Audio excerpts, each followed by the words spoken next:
Days are sacred, watching the tide continue to roll, while at times the rebels simply yell. The aromatic smell of everything that sizzles, and the savory taste of delectable morsels. Style, sights, and sounds interwove. And ah yes, mingling and a walk in the grove. Friend or foe, the reality of what's ahead. Yet hope still fuels the passion. Only time will tell next.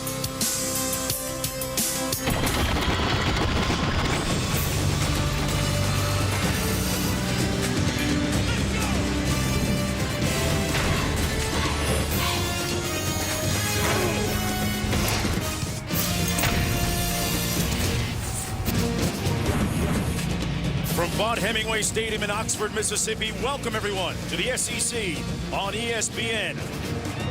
It's ESPN College Football Primetime, presented by Miller Lite, and emerging through the smoke, the Ole Miss Rebels.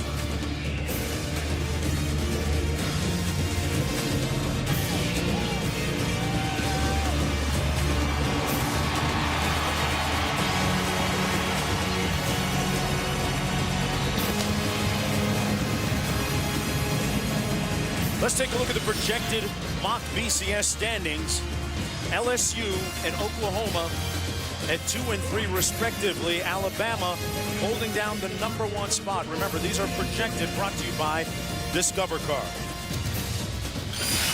Hello everybody, I'm Mark Jones along with Ed Cunningham. Janine Edwards down on the sidelines joining us in just a few moments. Ed, Alabama comes into this game a prohibitive favorite, a 27-point favorite, leading the nation in so many different categories. Mississippi's had a week off, and Houston Nutt, their head coach, has authored some shocking upsets in the past. I think when you tune into this game, you think, no way do they have a chance. But when you think about Houston Nutt in his career at Arkansas and Ole Miss, 5 times he has taken unranked teams against teams in the top 5 and come out victorious. They spent all week talking about the last time that happened, which was in 2008 when they went to the Swamp. They'd lost 9 consecutive SEC games. They go into the Swamp against Tim Tebow, a team that went on to win the national championship, and beat them on the road. So they've been pumping that up pretty hard this week. Alabama and Nick Saban's team coming up win last week against Vanderbilt. Kind of stumbled out of the gate a little bit. He says the opponent isn't always on the other side of the field. It's themselves. At Alabama, they talk about the standard that they want to play. It doesn't matter what uniform the other team is playing. The bad news for Ole Miss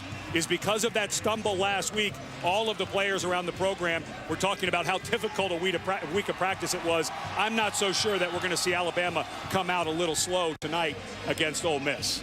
Well, it has been an interesting, a very turbulent week for Mississippi. And for more on that, let's go downstairs to Janine Edwards. And Mark, turbulent is a good word, you know, as if facing the #2 team in the nation didn't put enough on their plate. On Thursday, Rebels coach Houston Nutt unexpectedly closed practice to the media, and he then announced that 4 offensive players, including 3 starters, and second leading rusher Brandon Bolden, were suspended for this game for breaking team rules on Wednesday. Nutt said he agonized over the decision. Should he wait a week? He needed all hands on deck for Alabama. But in the end, he decided that actions demand consequences. The team was stunned that he would pull 4 players from tonight's rotation. So the Rebels may feel as though they're swimming against the tide tonight, guys, but Houston Nutt told us that building character was more important than building the stat sheet. That had to be a tough call, though, Ed. And I think it's a great call, because even in tough times like Ole Miss is going through right now, you have to send the message that rules are rules. So you give him a lot of credit. Along with Bolden, I think the biggest suspension was center A.J. Hawkins, a guy who's been a 2-year starter at the middle against a defense for Alabama that is very multiple, both in their fronts and their blitzes. Mississippi coming off an impressive win on the road a couple of weeks ago against Fresno State.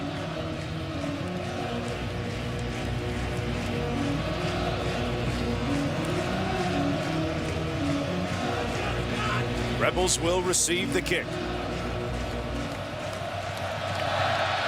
Underway in Oxford. This is Jeff Scott from the 4.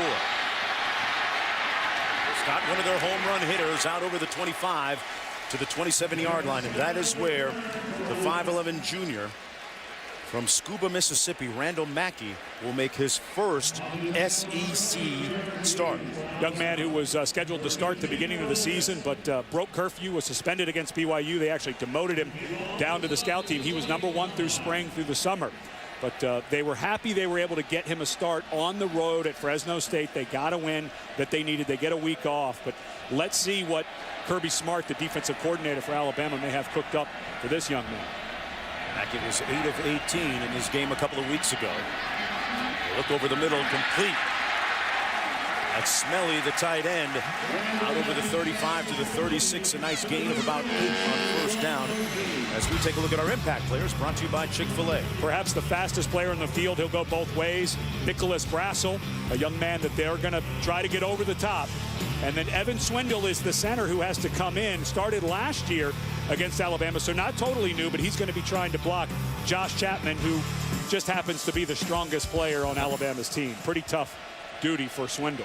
That was Jamal Mosley with the reception on first down. Little option.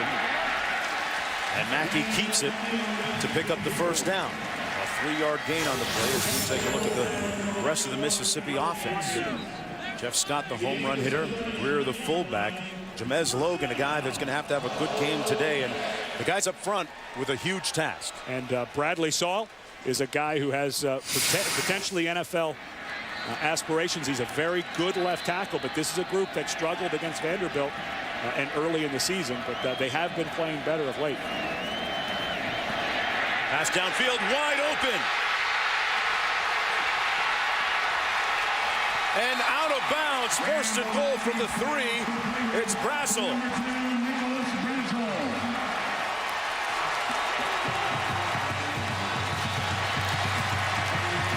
Very similar to the Florida game for Alabama. This, the third play, not the first play, but look at Brassel's speed. When we were talking to David Lee, the first-year offensive coordinator who was with the Miami Dolphins last year, they got this young man, a true freshman, and he said right away, I knew he had special speed because I didn't have anybody with the Dolphins last year that was as fast as this young man. Great start, first and goal, the handoff inside. And down to the 1-yard line, it's Devin Thomas. It'll be second and goal, and boy, the Rebels off to a great start here on their opening series of the game, Ed. And that was another thing that David Lee told us yesterday when we were talking to him, is that Randall Mackey is one of the better deep ball throwers he's ever had. That ball was thrown just a touch behind, but you'd rather have it behind than over. And now wouldn't be surprised. We've already seen one option. Mackey, a very good athlete, wouldn't be surprised if we see some type of quarterback movement and potentially an option. On second and goal. Mackey on the pitch. Scott trying to get to the edge. Touchdown, Ole Miss.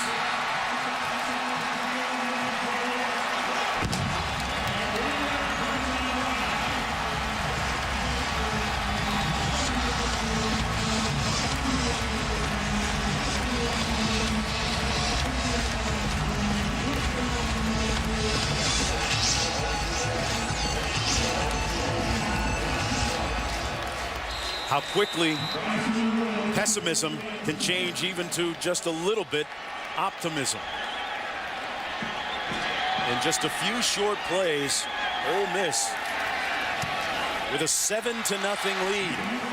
And all set up by the long play to Nicholas Brassel. Mackey gets good protection. This offensive line was expected to be a strength. Played much better, ran right by D. Milner, who was coming over from the safety, and then the option to the right, good pitch. Scott, little guy, one of the fastest on the team, a good block out on the edge by the fullback, E.J. Epperson, let him get the corner.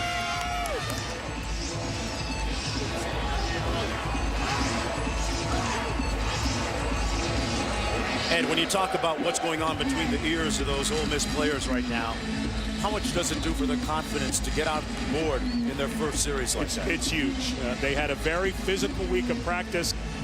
During their bye week, the coach is talking about, hey, we haven't been physical enough to play in this league week in and week out. So they went to work last week, but that's huge. Now it's on your defense to go out. You get a 3-and-out. You keep this crowd in it. And look out, Houston Nutt may have another miracle up his sleeve. Alabama's defense has only been giving up 7 points a game, tied for #1 in the nation. And they've already surrendered that here in the first couple of minutes of the ball game. Back deep, it's Marquise Mays and Darius Hanks to get this kick for Alabama.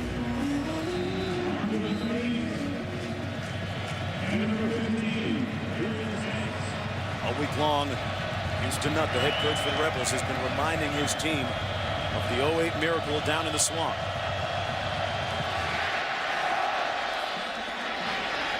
This is Hanks from the 7. Collared at the 21-yard line and brought down right there. Well, A.J. McCarron, the starting quarterback for the Crimson Tide, completing 65% of his passes on the season. 8 touchdown tosses against 2 interceptions. Both those interceptions came early in the year, and he hasn't thrown a pick in the last 5 games. Had his best game of his career last week against Vanderbilt, 23 of 30, 4 touchdowns. Really looks comfortable, very decisive with the ball. Alabama touching the ball for the first time, 1st and 10.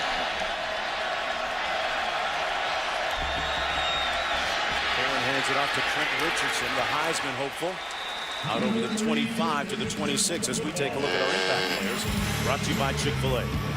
For Alabama, Marquise Mays, senior. Of course, everyone wondering who was going to replace Julio Jones. I don't know that you replace him, but really starting to have a nice year. Eddie Lacy expected back from a turf toe. He figures to get a bunch of touches here. This is Mays again. And Mays stopped up short of the first down. Take a look at the rest of the impact players.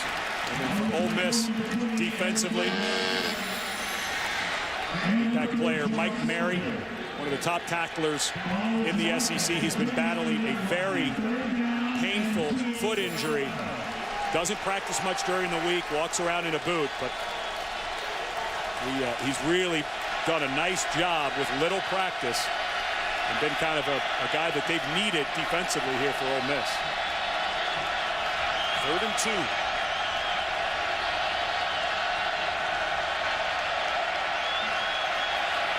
Aaron to pass. Wide open underneath the tight end, Michael Williams, with a lot of open real estate and still on his feet. Finally tripped up at the 37-yard line, 1st and 10. And a nice 3rd down conversion for McCarron. A pickup of 34. Well, this is a crossing route close to the line of scrimmage. Watch the 2 tight ends release. And the Ole Miss players run into each other. It was good protection for McCarron. Held in there nicely. Williams comes wide open because of that shallow crossing route. Andrew White split to the bottom of your screen, a talented freshman for Alabama. 1st down and 10.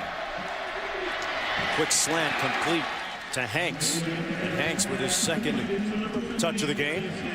Bring him down at about the 27-yard line, close to the 1st down. Take a look at the rest of the Alabama offense. Offense working with a quick tempo right now.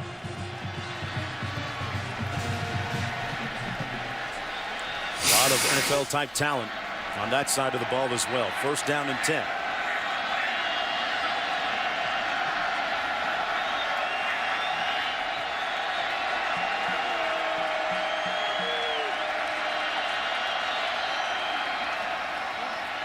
McCarron going up top, and good coverage, incomplete.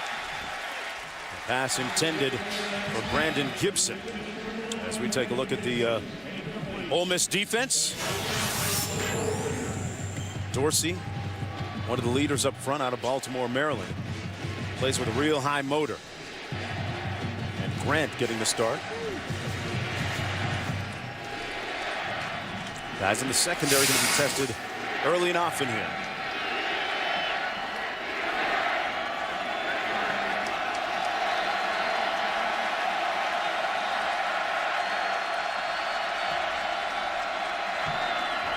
Richardson with nowhere to go.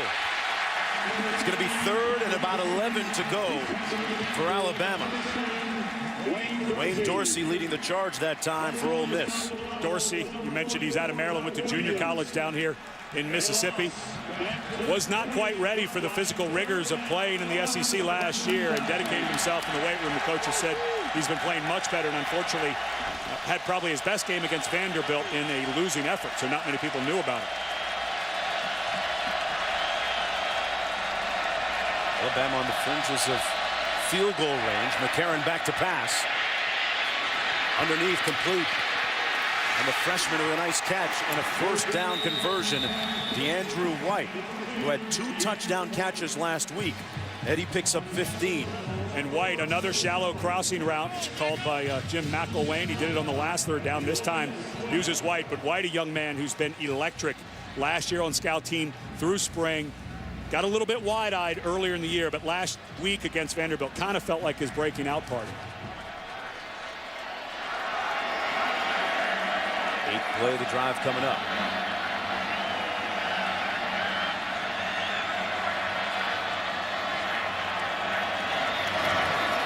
Richardson into the boundary. Nice stutter step and puts his hat down to pick up about 4 on the play. It'll be 2nd down and 6.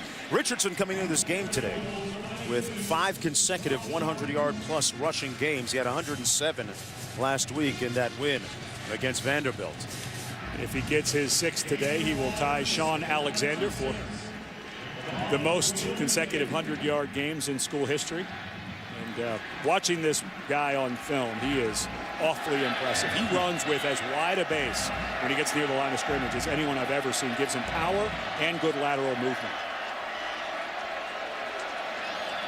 And he gets another touch here, trying to get to the edge, and scores. Bama with an answer. Good blocks up front.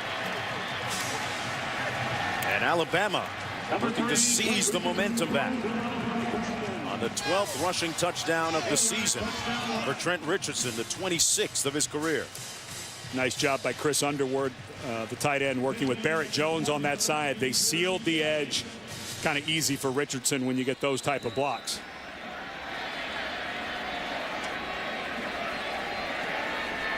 Richardson averaging over 6 yards per rush this year. The game now knotted at 7 apiece. A lot of offense in the early going. Each team scoring on their opening drive. And Trent Richardson, tell you what, that number 3 train coming down the track right at you.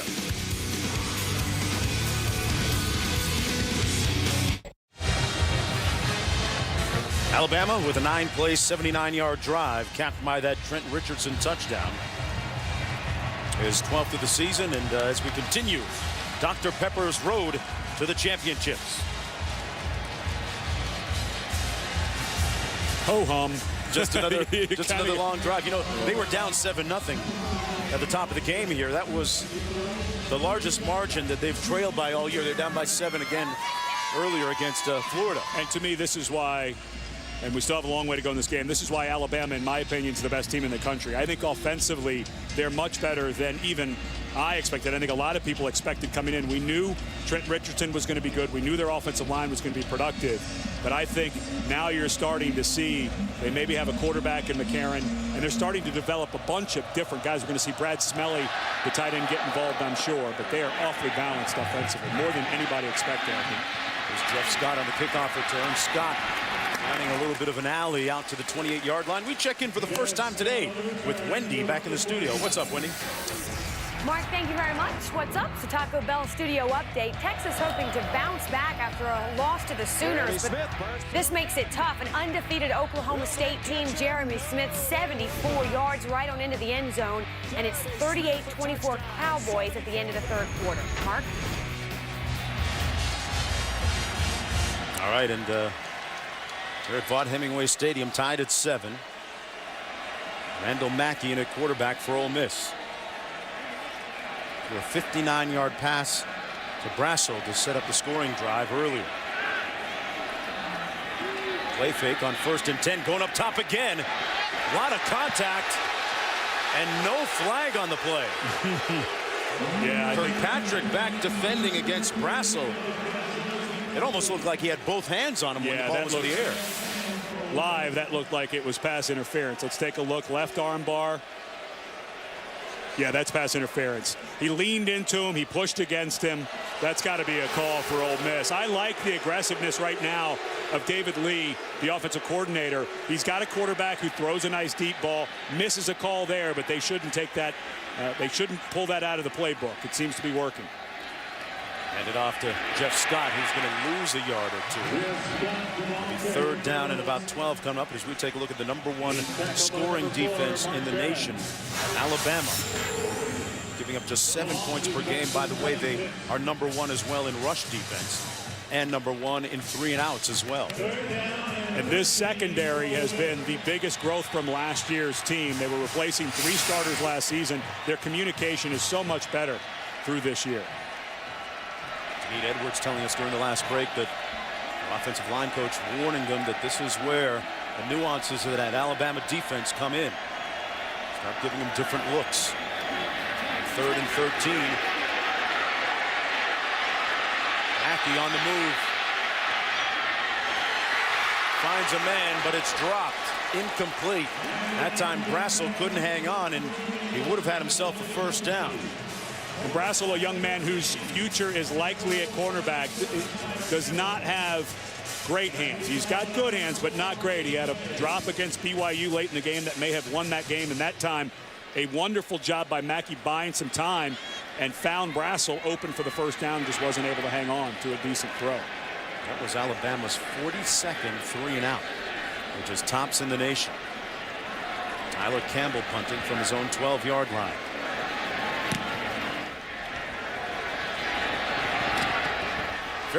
Looking for a call and a lot more when we come back. Thing is bright. ESPN's College Football Primetime is presented by Triple Hops Brewed Miller Lite. Taste greatness. And in part by State Farm. For auto, home, life, and banking. Get to a better state. At Cunningham, were they rolling out beds there last night? Is that what I just saw? This is the area of town affectionately known as the Grove here in Oxford, Mississippi. And last night at about 9 p.m. they started setting up, pitching their tents and other equipment, getting ready for the tailgating that precedes the actual game here. And it is one of the real hidden gems, folks, of college football. Alabama with the football. A.J. McCarron on the last drive was 4 for 5 passing. First down and 10 from the 33. McCarron going up top, has a man open, and knocked away at the last moment. Great recovery speed by Marcus Temple, who batted it away from Kenny Bell. Bell had a step. The second good coverage play by Temple early in this game. Good aggressive call by Jim McElwain, the offensive coordinator. This ball, I think, just hung up in the air just a touch because Bell had that, and he had a step on the safety as he was going by Damian Jackson, the strong safety. Temple, the corner, comes over right at the last second. Nice play. Eddie Lacy in the ball game in the backfield beside McCarron. And Lacy, who's returning from a foot injury last week, stopped up. Might have gotten back to the line of scrimmage. Dorsey there to make yet another play. No gain. It'll be 3rd and 10 coming up for the Crimson Tide. Lacy, a young man who last year, when you think about, he was a 3rd-string tailback behind Mark Ingram and Trent Richardson. Went for over 400 yards, but he's got a turf toe injury. If you're a Crimson Tide fan, nice to see him. You want some type of breather for Trent Richardson, and last week, Charleston Fowler had to come in, but this is the guy that they want to be their #2 back, clearly. Empty formation on 3rd and long. McCarron under heat and wisely throws it away. Good pressure up front by the guy that has been ubiquitous tonight all over the field defensively, Wayne Dorsey. And this is the hardest thing for a tackle to defend, is the quick inside move. The right tackle, DJ Fluker, barely getting a hand on Wayne Dorsey. Oh, what a huge. Oh, wow. What a huge penalty against Alabama as far as field position goes. Ole Miss, one of the tops in the country on punt returns. If there was an advantage coming into this game, it was Ole Miss returning punts, and so they get McCarron with intentional grounding, which I think was a good call. He did heave that away to try to avoid the sack, so you basically give the sack yardage. But this is a big penalty as far as field position goes for Ole Miss. Harvick Neat back to get this punt back at his own 37. Mandel with his first punt of the game. He's been inconsistent so far this year. But gets off a towering spiral back to the 36. So it'll be first down and 10 for Ole Miss. A 44-yard punt, nothing on the return. Part of the culture down here in the South, folks. They get all dressed up. They put on their best to get to the game. We'll be back with more right after this. Not sure that you're going to find more passionate fans anywhere in the country than you will right here in the SEC. Look at those impressive numbers. A lot of people coming out to the games, and you see what I was alluding to earlier. It's a veritable fashion show. I mean, they are cleaner than the Board of Health when they get dressed up to come to these games here in Oxford, Mississippi. Yeah, I'm a West Coast guy. You go to a USC game, it's flip-flops, T-shirts, not a whole lot of dresses. First down and 10. Randall Mackey back to pass, overshoots his receiver, is intended for Janez Logan. Let's go back to Wendy in the studio. Mark, thank you very much. We check now on Ohio State facing number 16 Illinois on the road. Already up 10-0 here. Braxton Mallard to Jake Stoneburner for 17 yards in the touchdown. That's good by Miller. 17-7. Ohio State with the lead.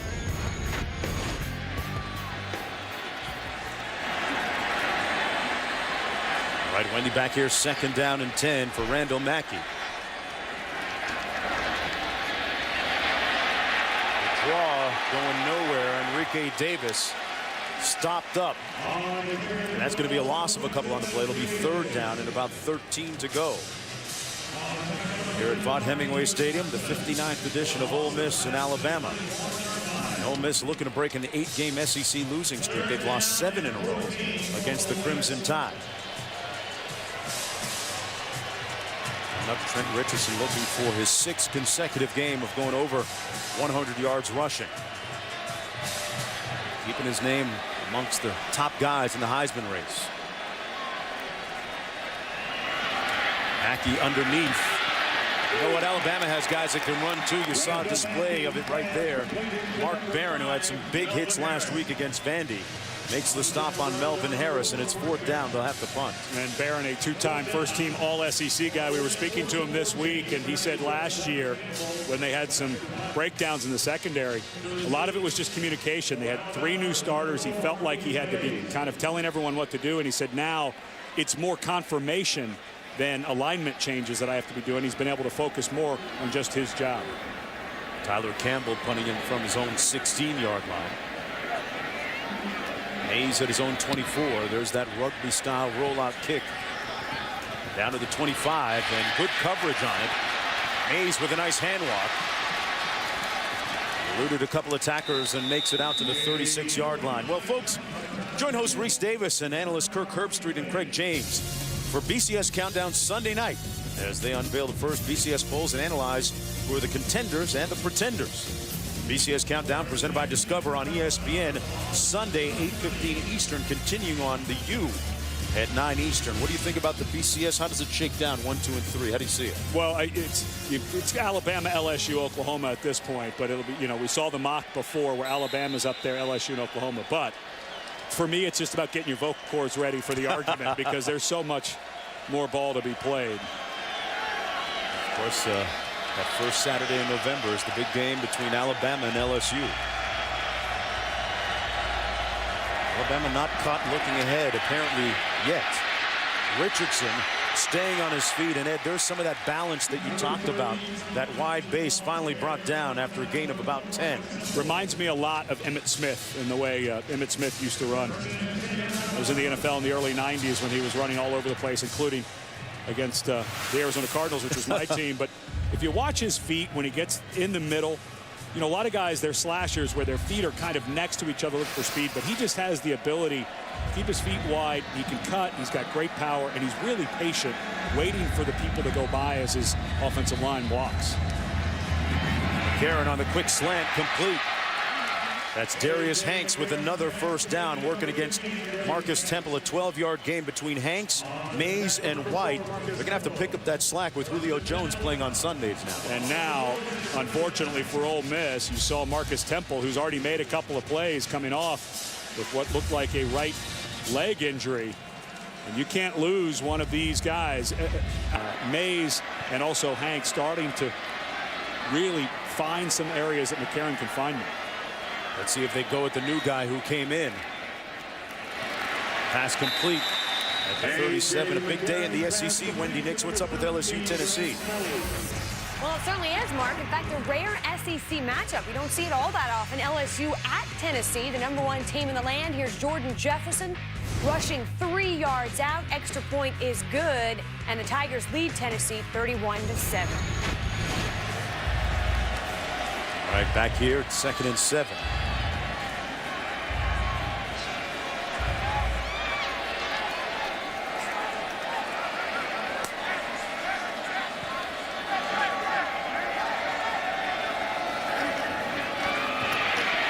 Richardson stuffed for a loss of 1. And there is Mike Mary, the middle linebacker, who one of the top tacklers in the country. And here you go on 3rd. And to me, this is where Darius Hanks, who's playing that slot, comes into play, or potentially DeAndrew White, who's running over to the right here. Maybe you look for a shot on a post. Right here.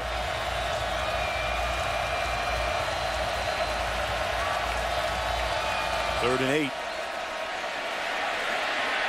Underneath, there's the freshman who slips and falls short of the first down by a couple of yards. He picked up 6 on the play. So it's 4th down, and their place kicker, Jeremy Shelley, is about 80% on the year. Yeah, this is outside his range, so this is go for it. This is a good call. And I think this is Trent Richardson time. No reason to mess around. You have arguably the best running back in the country. And I think this is a between the tackles run for Alabama. Our power against yours. Richardson out of the Wildcat formation to take the direct snap. He fakes the handoff on the fly sweep. Broke a tackle for the first down. The indomitable running style of Trent Richardson paying off and moving the pile by about 7 yards. Justin Smith at Cunningham had a shot at him behind the line of scrimmage. Here's a guy who, out of Pensacola, Florida, in high school, you cannot go up high and tackle this guy. It's got to be down around his waist, but this guy was the strongest player in Florida high school. He won the weightlifting competition and was 4th in the 100 meters. Such an amazing combination of power and speed. Outside of that, he's not that good an athlete, is he? First down and 10. Richardson cuts it up north-south and runs over a defender. Gets down to the 14-yard line. Jackson made the initial hit, and Jackson was the guy, #1 for Ole Miss, that had to play well, that 8th man in the box. And Chance Warmack, the left guard, this guy can push you around. Great push by him on that play. Richardson again, they use him like a battering ram close to the 10-yard line. Knight makes the stop, a 4-yard gain. Well, you go back and you're watching the Vanderbilt game last week. They spread the ball out. They threw it a little bit in the first half. And at the end of the half, they scored, and then they ran the ball almost the entire second half.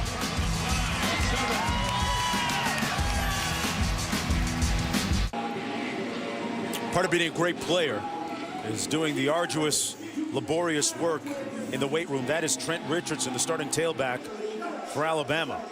And he is a tireless worker. And this is part of the result. Oof. You were talking about Damian Jackson having to come down around the line of scrimmage at strong safety. And a lot of times guys who are that strong, and of course we understand he likes to run folks over. But sometimes those guys are stiff and they can't move as well as Richardson. But he's a outstanding athlete in moving in tight spaces. Rare that you get a straight hit on him, and with his power. You saw that 3rd down, how easily he ran through that high arm tackle. On first down, McCarron with a quarterback draw. Makes it down to about the 7-yard line. Ralph Williams making the stop on the play. You know, he was singled out, McCarron was, by head coach Nick Saban for his wonderful decision making, and as a result, one of the real early surprises, pleasant surprises for Alabama so far this season. He picked up 4. And he was in a tight battle with Phillip Sims coming into the season. Sims, a very gifted quarterback with a good arm, but a lot of it had to do, McCarron had one more year in the system, and just the comfort of someone who was not going to make mistakes and make good decisions was why McCarron got the start. 10th play of the Alabama drive.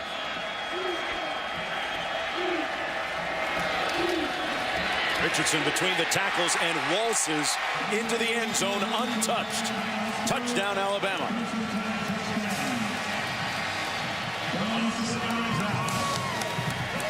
His second touchdown of the day.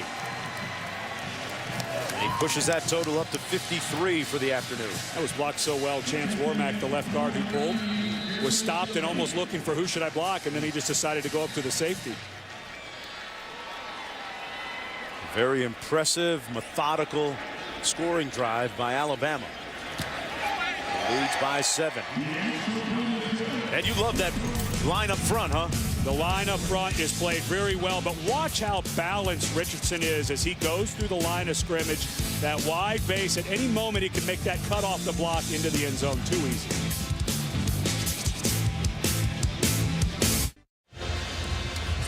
Well, earlier on that last drive, bad news for Mississippi. Marcus Temple trying to make a tackle on an earlier play against Darius Hanks. You watch his right leg get underneath him, and he limped off the field in pain. Janine Edwards downstairs with more. Yeah, guys, they had taken Marcus Temple into the locker room a few minutes ago for x-rays, and just a moment ago I was with trainer Tim Mullins as he was on the phone, and he then signaled for Marcus Temple's dad to come down out of the stands. He took his dad back into the locker room, and then Mullins told me that Temple has a fractured ankle, so not good for the Rebels in the secondary, guys. Temple, a real leader in the secondary, their most consistent player back there all season long. Singleton on the kickoff return. Tobias Singleton looking to break one, still on his feet, and pushed out of bounds at midfield by Dean Milner. Milner with a touchdown saving tackle, but a 47-yard kickoff return. And this is, if you're going to get a huge upset against the #2 team in the country, you're going to need some things to happen in the kicking game. You're going to need to force some turnovers. And Milner, if he doesn't make that tackle, I think that Singleton gets that edge and takes it to the house. Mississippi starting off on Alabama's side of midfield. Handoff to Enrique Davis as we go back to Wendy Nix in the studio. Mark, thank you very much. Boise State on the road at Colorado State, and what a first quarter for Doug Martin. 65 yards here, but Martin has 135 yards rushing, and that's in the first quarter. That made it 14-0. It's now 21-0 Boise State with the lead, and Virginia Tech completes the upset, beating number 12 Georgia Tech 24-21. All right, Wendy, and Jeff Scott in the backfield now for Ole Miss. Little screen pass, well set up. But Alabama running so well to the ball, making the stop. Nico Johnson, Ed, tell me what's going on inside the minds of those Rebel players right now. Still in the game, just down 7. People may have expected worse. And they're getting some momentum at the kicking game with the return. And I like the call there by David Lee. They talked about getting Scott, Brassel, and then Dante Moncrief, another freshman, the ball in different ways. I like that call. Nico Johnson just barely gets over there to make the tackle. On 3rd and 6.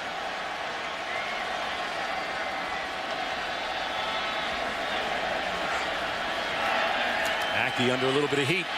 Uses his feet wisely, sliding head first, and picks up the first down at Alabama's 35-yard line, a 10-yard gain. Let's go downstairs to Janine. And Mark, you and Ed hit the nail on the head with the Rebels. I've been spending a lot of time behind their bench. I see a lot of smiling faces. Guys are lighthearted. The coaches are joking with them. They are very upbeat right now. I think after a turbulent week, scoring on that opening series really was a shot in the arm for this team. They've been preaching about 2008 when they went down to the swamp at Gainesville and upset Florida. First down and 10.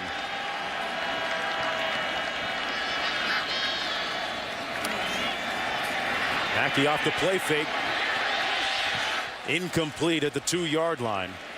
You know, Ed, the one thing that you can say about Ole Miss offensively is that they haven't been afraid or tentative about taking shots. No, and that goes again to what David Lee, offense coordinator, quarterback coach, talked about with Randall Mackey, is he throws a really good long ball. The other thing that's been impressive with Mackey is he gets the ball out quickly. The one thing Lee worked with on him all during the bye and into this week was the clock in your head has just got to go off. This defense is going to get to you. And that time, even though he just kind of threw it downfield hoping for something, at least he didn't take a sack. Jeff Scott with nowhere to go. He's going to lose a couple of yards. Square makes the stop on the play. You know, Mackey redshirted last season after being named the Junior College All-American at East Mississippi Community College in 2009. To put this into context for you, Mackey was rated ahead of none other than Cam Newton. Tells you about what kind of talent he has.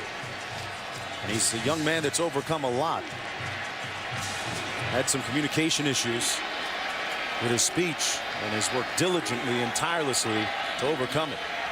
3rd and 12.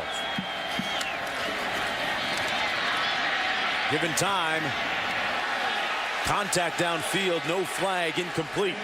It'll be 4th down coming up.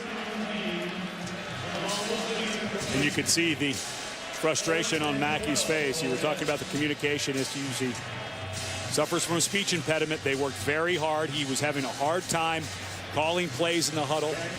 The adrenaline made the impediment worse, so of course you get into a game, but they worked extremely hard with him, and he's come around. They said it's not a problem anymore. He's able to make changes. As a matter of fact, 3 plays ago, Alabama was showing a blitz, and you saw him change the protection when he ran for the 1st down. That was a good audible by the quarterback on that one. 4th down and 12. There's that rugby-style punt by Rhodes. Unfortunately, goes into the end zone. It'll come back out to the 20-yard line. 37-yard punt, but a net of just 17. 1st and 10, Alabama when we come back.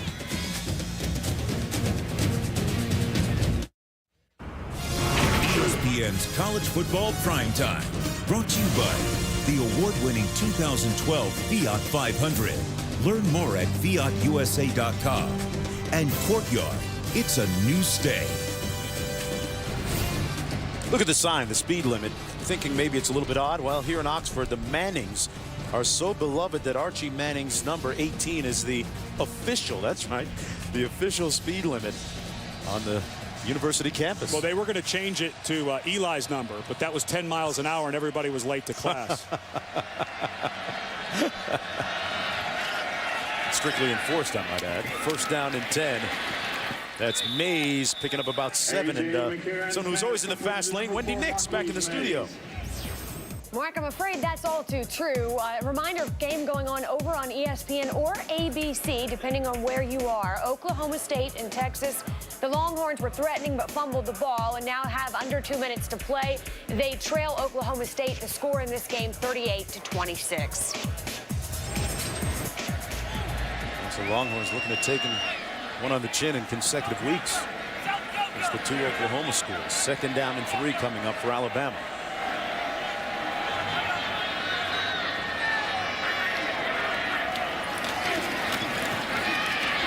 Handoff to Eddie Lacy, and Lacy powering forward, picks up 4 for the 1st down. Well, a great day of college football on ESPN concludes with a key matchup in the Pac-12. Brock Osweiler leads number 18 Arizona State against Aaron Thomas, number 9 Oregon.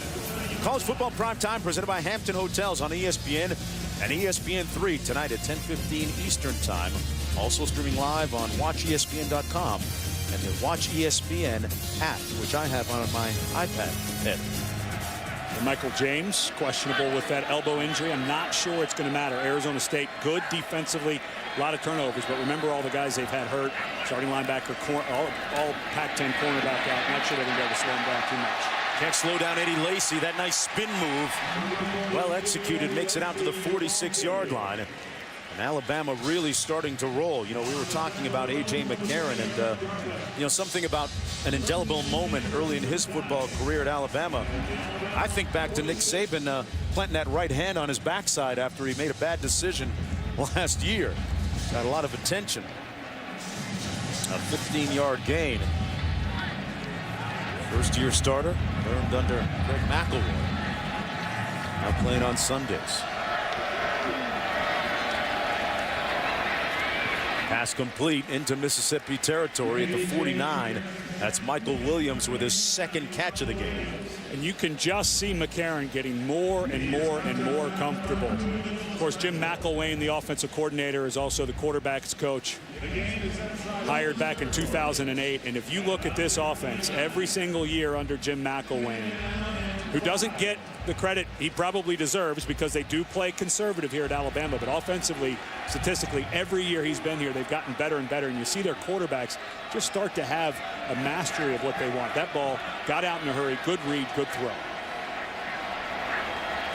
2nd and 5. Lacey trying to hit the corner. Back inside with nowhere to go. Stopped up right around the line of scrimmage by Mike Mary, one of our impact players. Playing hurt. Hadn't practiced much this week. How much does that, Ed, affect a player when you don't get your reps and you just step in and play? Huge for a guy who plays that middle linebacker because he's the guy who sets the defense. So it's not only a matter of getting the reps to see the other team's offense and what they do and their tendencies, but it's also just the communication of what are we doing this week. That's excellent middle linebacker play right there, though. But I'm surprised how well this young man's played without that practice. 3rd and 4.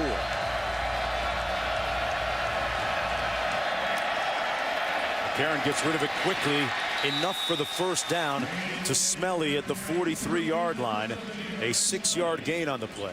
And Smelly, a guy who was a quarterback in high school, made the transition to tight end, had his first touchdown of his career last week against Vanderbilt. But watching him on film, he's the type of guy you can move around. He's very fast. He runs very good routes, good cuts, has good hands. They are starting to use him in different ways. Again, this offense, why I think Alabama is the best team. They're becoming an offense that's very tough to defend. They do so many different things well. Running the ball, one of them. Lacey, part of their depth, but there's a flag down on the interior line. Back at the 41-yard line in the area of holding. An 11-yard gain if it stands. I think they're going to get William Vlahos, the center. Looked like he had a shirt tail. Holding, number 73, offense. 10-yard penalty from the spot of foul. Replay first down. Watch right there. Vlahos will not. Well, he's over here, but he had a hold of that shirt tail. Move the ball back at the 49-yard line of Alabama. Got to let go of that shirt, William. When you pull the shirt tail. You didn't read the Ed Cunningham manual. That's the problem. You see when a shirt comes out, you got to let go. 1st and 19 as a result. Karen taking a shot from Mays and incomplete. Good coverage downfield by Wesley Pendleton. Remember, that secondary missing their leader right now, Marcus Temple. Janine Edward telling us a few moments ago that he has a fractured ankle. One of the guys that they're going to have to get in there in that secondary is number 2, Nicholas Brassel. He's a freshman. Wouldn't be surprised if they try to get some of these younger corners not out there right now, just trying to get his guys pumped up. 2nd and 19.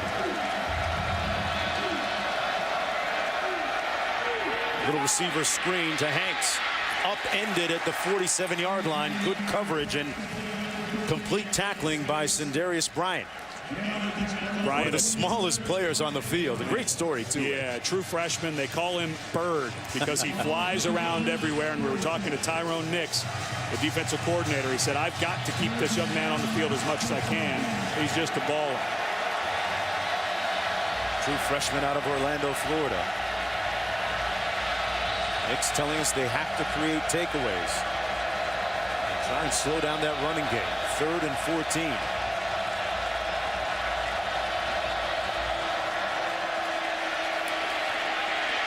McCarron underneath. Complete. And short of the first down is Kenny Bell. But I think you're in 4-down territory again. A good job by McCarron finding something. Good protection by this offensive line. And now, again, you're not quite in Jeremy Shelley range. But you could see Nick Saban thinking, I'm not going to push this one. I want to punt it away. You can't blame the guy. He's got the #1 defense in the country. I think if you picked up 2 more yards, he goes for it. Don't blame him for punting it here. It'd be about a 53-yard field goal. What kind of impact does this have down the road on your place kicker when you don't have enough confidence or faith in him to make something a little over 50 yards? But he knows what his range is. And you talk to kickers about, hey, you don't quite have that range. So not a bad deal for those guys. Timeout on the field. We'll be back with more from Vaught Hemingway Stadium right after this. Welcome back, everyone, to Oxford, Mississippi on a beautiful, luminous, irradiant, bright day. A look at the part of town they call the Square. 4th down coming up for Alabama, and they brought in Cade Foster. He's the place kicker that kicks the extra long field goal attempts. This one would come from 53 yards out. And Ed, this is a good part of the field to actually gamble a little bit if they want, right? Yeah, this could be a fake, but this is a guy that they trust with the longer field goal. So instead of a punt, going for a guy whose range right around the 38-yard line, the line of scrimmage. So they're inside what they feel comfortable with. Cade Foster from 53. And far short, and it's going to come out of the end zone.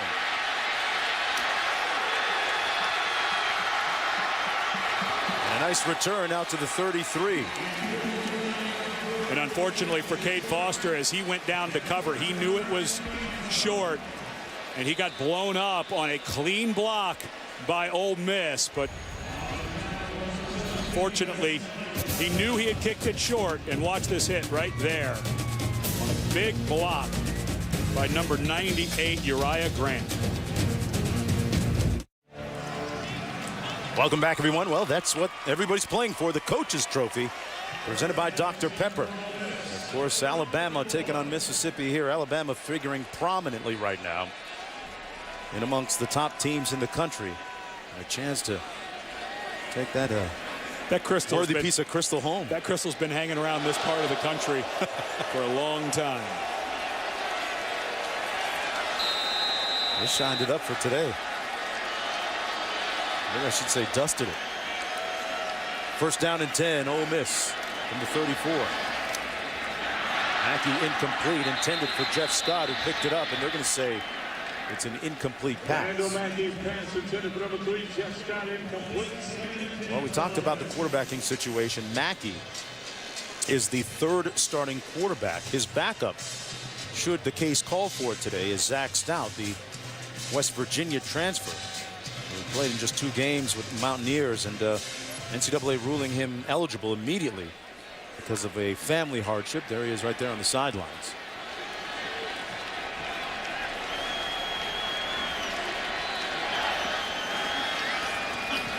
Mackey hands it off to Scott with nowhere to go up to the 33. Sunday NFL Countdown, folks, returning this season with a new start time, 3 hours of the best in the business. Berman, Jackson, Johnson, Ditka, Carter, and insiders Mortensen and Schefter, providing with all the things you need to know coming right up to kickoff. Sunday NFL Countdown presented by IBM on ESPN Sunday at 10 a.m. Eastern Time. 3rd and long. Situation that kind of calls for Brassel. He'll split to the bottom of your screen. He's the slot guy.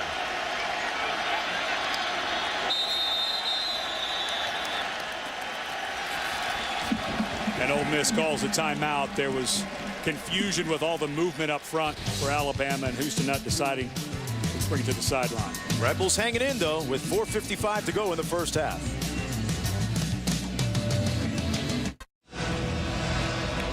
Now, part of the confusion was Ole Miss starts in an I formation.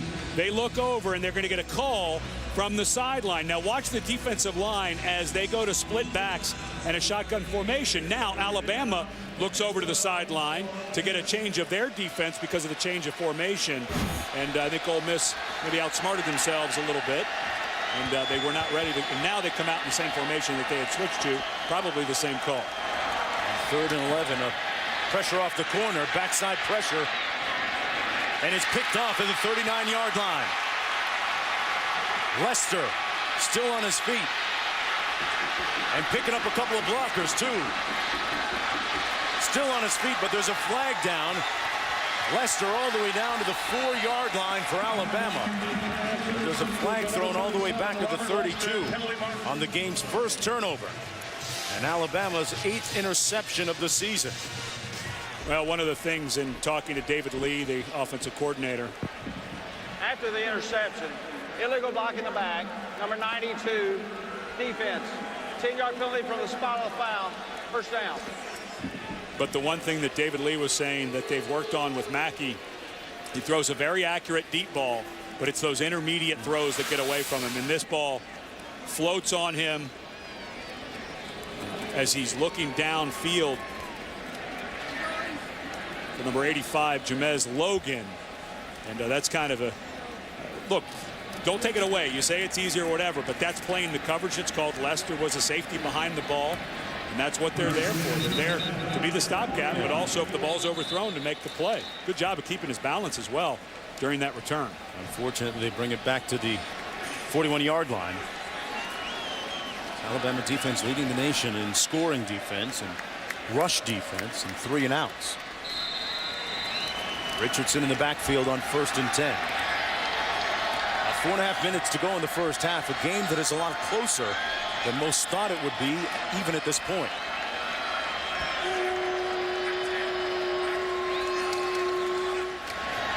Richardson turns it north-south. And a first down inside the 25-yard line. And there's a little bit of that patience that they talk about. Just he's never in a rush. He's fast. There he bounces it to the outside. Just always looking, cutting, running with power. Good acceleration when he sees it, and occasionally able to just walk into the end zone untouched. But special player for the Crimson Tide. Not to mention one of the better receivers on the team. Gets the carry here, leaps over a tackler, and a nice straight arm all the way down to the 16-yard line. Frank Crawford got a whole bunch of hand to the face. You can't look at it enough, but watch as he gets up near the line of scrimmage, how wide those feet stay. Look at that. Just such great balance and power. Rare. You do not see a lot of guys who can run. He's got kind of bow legs, which help him get those legs out a little wider and help him cut. They continue to milk him. Yeah. And, you know, yesterday when I went in and watched coaches' film, which is they show all 22 players from up on the sideline, and then they show very tight on the line. I was going back and forth, and I remember when we used to sit and watch Emmitt Smith when I was with the Cardinals, looking at him from behind. Same body type, same running style. Not huge top-end speed, but just the ability in space to be powerful and move that kind of jump cut. Awfully special guy. Give it to him again. Flag down. Richardson gets it into the end zone. But hold on, there's a flag thrown back at the 13. If it stands, it'll be his 3rd touchdown of the day. Holding, number 73, offense. 10-yard penalty. Against Vlahos. Well, he gets the sumo slam. And that would be what exactly, partner? Well, watch when he engages with the defensive lineman and turns and slams him to the ground, Carlton Martin. And they'll call that every time. Yeah. It's when you get the hands around and the guy starts to spin. It's like you've got him in a sumo ring and you flip him over, and they're going to call that just about every time, especially when the ball's run inside and the umpire's looking right at it. 2 holding calls on Vlahos so far tonight. 1st and 20. Richardson brought down from behind at the 21-yard line. Good tackle by Wayne Dorsey, who's been real busy. But Richardson coming into this game with 5 consecutive 100-yard rushing contests, comparing very favorably to Mark Ingram, now with the New Orleans Saints, and Heisman Trophy winner as well. And 2 guys who keep in touch all the time. And Richardson, actually, we found out earlier, a few days older than Mark Ingram, but everyone around the program saying that Ingram was always playing the big brother to the older Richardson. 2nd and 18. Karen with tons of time. Richardson showing you his receiving skills and running skills, bowling his way inside the 10 to the 6, short of the first down. And Janine had a conversation with Ingram a little bit earlier. All the way down to the 6. Tell you about that in just a moment. A 15-yard gain.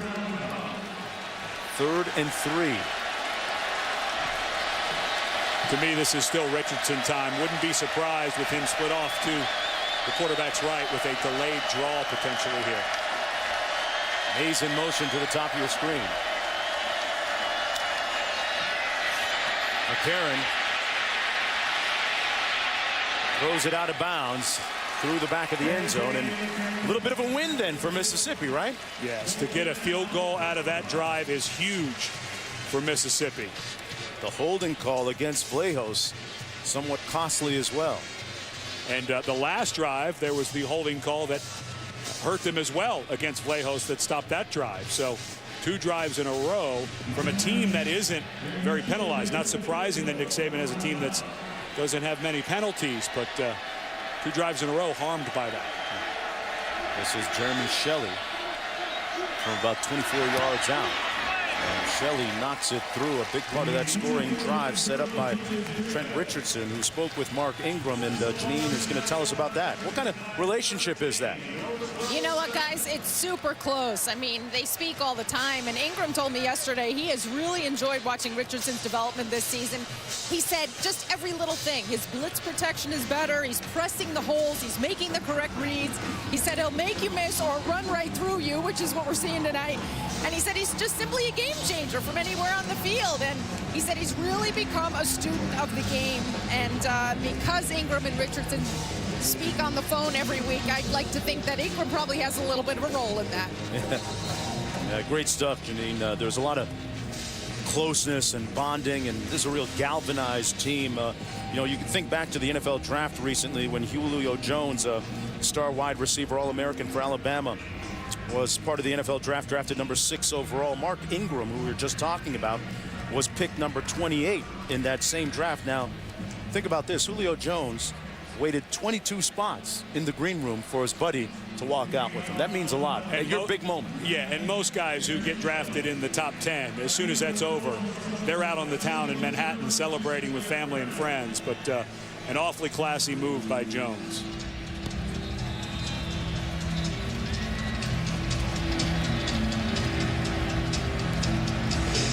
Mississippi with a singular goal of hanging around until the 4th quarter. I want this to slip away too much. With 1:14 to go in the first half. Herman finding a little bit of open room here. Reversing field, and a great return all the way down to the 38 of Alabama. Let's go back to Wendy in the studio. Mark, thank you. Coming up on the Outback Steakhouse halftime report, the #1 team in the country rolls past Tennessee. Texas tries to bounce back against Oklahoma State, and Michigan suffers its first loss of the season. I'm joined, as always, by Robert Smith and Todd McShay coming up at the half. All right, Wendy. Busy day in the SEC, of course, and a nice return, a big win. 44-yard kickoff return. Straight ahead, this is Enrique Davis, brought down by Hightower. Not sure you want to be running the ball here if you're Ole Miss. You've got 1 timeout. You're not quite in field goal range. You want to be inside the 35-yard line for Bryson Rose, but look at this clock start to melt away. I think you got to throw it or get it past the first down marker or out of bounds. Mackey sacked back at the 41. You don't want to take a sack either. 1 timeout remaining.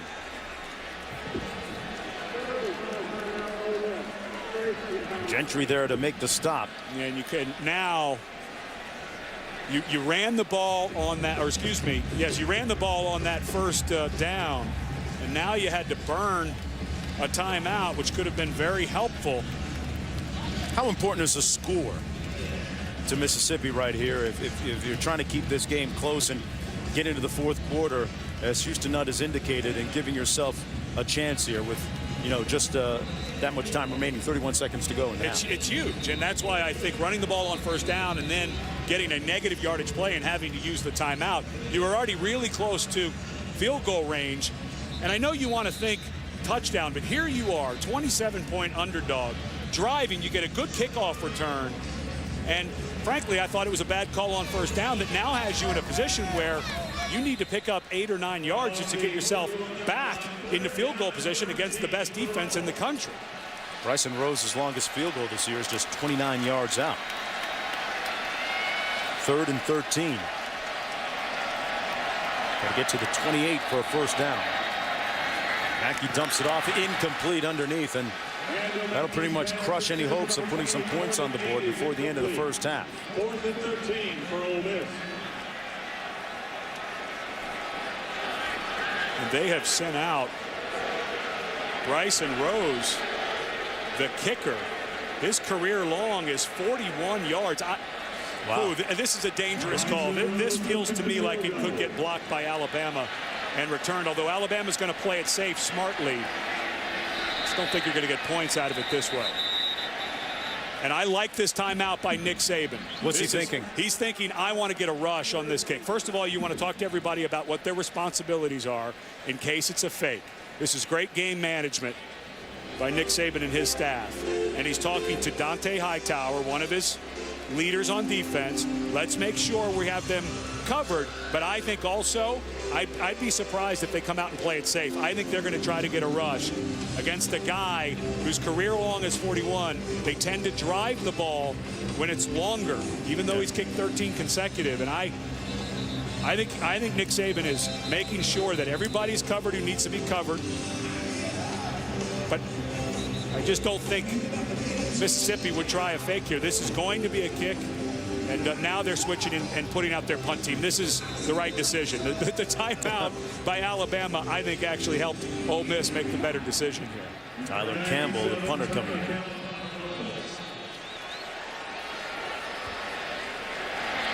Averaging almost 47 yards per punt, and here's that rugby-style rollout. They'll aim for the coffin corner, and this is going to be a nice punt. It'll be down at around the 5 or inside. And Mark, put a little asterisk next to that drive there, because I think you asked the pertinent question, how big a score would be. But they had the negative yardage play on second down and an incomplete pass on third. Really close to field goal range, 4, 5, 6 yards. And I think Bryson Rose runs out, who's been very consistent kicking field goals over the last 7 or 8 ball games. And instead of being down 17-10, now down 17-7. Well, Ole Miss hasn't had a single yard of offense since the opening drive of the ball game. Rebels has gone south a little bit here in the second quarter. You know what that tells me? What's that? Alabama's pretty good on They're not bad. #1 in the nation in scoring defense and rushing defense and 3 and outs. First down and 10, and McCarron keeps it himself. And SEC football, you see what it's all about right there on the field. The trenches, the combat, the warfare that goes on the respective lines of scrimmage as we go downstairs to Gene Edwards with Houston Nutt. Yeah, Coach, real quick, I mean, what changed your mind there on deciding to go ahead and punt the ball after Alabama called timeout? A little long. If you miss that, they got a chance to put the ball in the end zone one more time. Which 17-7 is a good game right now. We're right here in it with a chance to win it. A volatile couple of days for you having to suspend those 4 players. Other than the points on the scoreboard, what's telling the story of this first half for you guys? Well, I think our guys are fighting awfully hard. Hurt us really bad when Marcus Temple went down with a broken ankle. That hurt us. But Brazzell's having to go both ways. We put some points. That first touchdown helped us, but well, we had our chances right here. I wish we could have got some points out of this last drive. All right, Coach, we'll see you second half. One thing's for certain, Houston Nutt will be in that locker room in a few moments with an impassioned speech. getting his players, imploring them to get it done in the second half. The Outback Steakhouse Studio Halftime Report with Wendy and the crew coming up next. Mark, thank you very much. We begin with the #1 team in the country, LSU, on the road at Tennessee, a rare SEC matchup. They've only met 5 times since 1994. Here we go. Final minute of the first quarter, still scoreless. Matt Sims heaves it, and it's picked off by Morris Claiborne. Morris Claiborne, everyone talks about Tyrann Mathieu, and rightfully so because of all the big plays he's had this year. Claiborne could be a top 10 NFL draft pick next April. He has those kind of cover skills you see there, going up and making the big play. Making a great catch, almost identical to the one that he made against Mississippi State earlier in the season. Great athleticism. Nice job covering up the ball there, not turning it back over to Tennessee. LSU would score there. Then Lee hits Spencer Ware on the screen pass, and now it's 14-0 Tigers. It's 24-7 here in the fourth quarter, second and goal. Jordan Jefferson on the option, and in the end zone he goes. I'm not a huge proponent of the 2-quarterback system. So far it's working, though. 10 of 14 passing was Jarrett Lee, and Jefferson 14 carries for 73 yards rushing. Worked with Chris Leak and Tim Tebow. It did.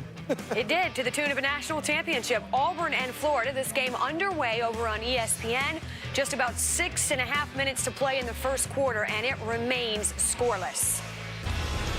South Carolina and Mississippi State. Steve Spurrier, 1-2 all-time in Starkville, and it appeared troubles would continue, at least early on. Gamecocks trailing, but then Marcus Lattimore carries it in to tie it at 7. Boy, such a great runner, very instinctive runner, and as you can see on this play, a direct snap in the Wildcat. He's out there blocking, gets rolled up. Nothing you can do about it, but just a terrible-looking injury.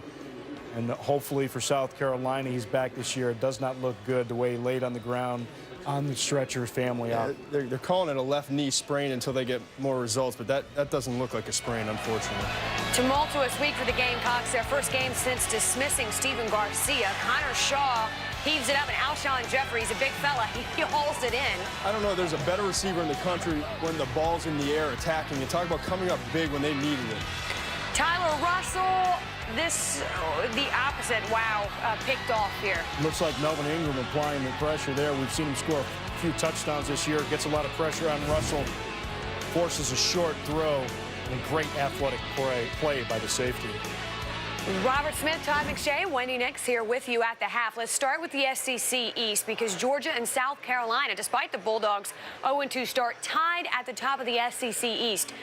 Now, I know South Carolina owns the tiebreaker, but losing Marcus Lattimore could change this entirely. Well, and it's not just losing Lattimore. Certainly that's going to change the dynamic for them offensively. But I think when you look at their schedule, they have 3 SEC games left. Now, both of them, both Georgia and South Carolina, have to play Florida.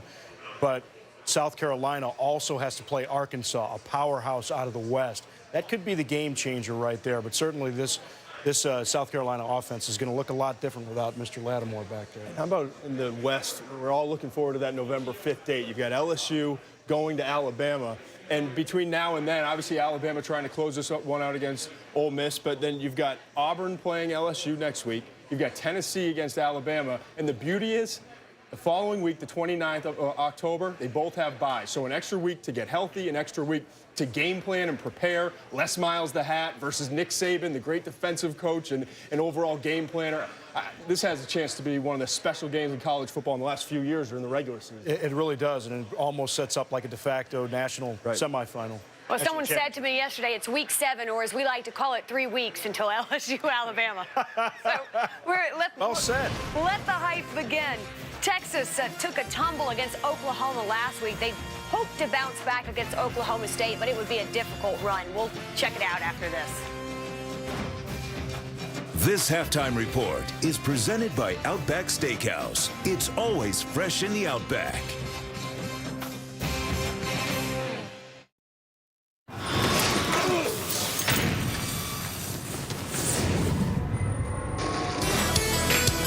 An ode to why Saturdays are sacred. Watching the Tide continue to roll, while at times the Rebels simply yell.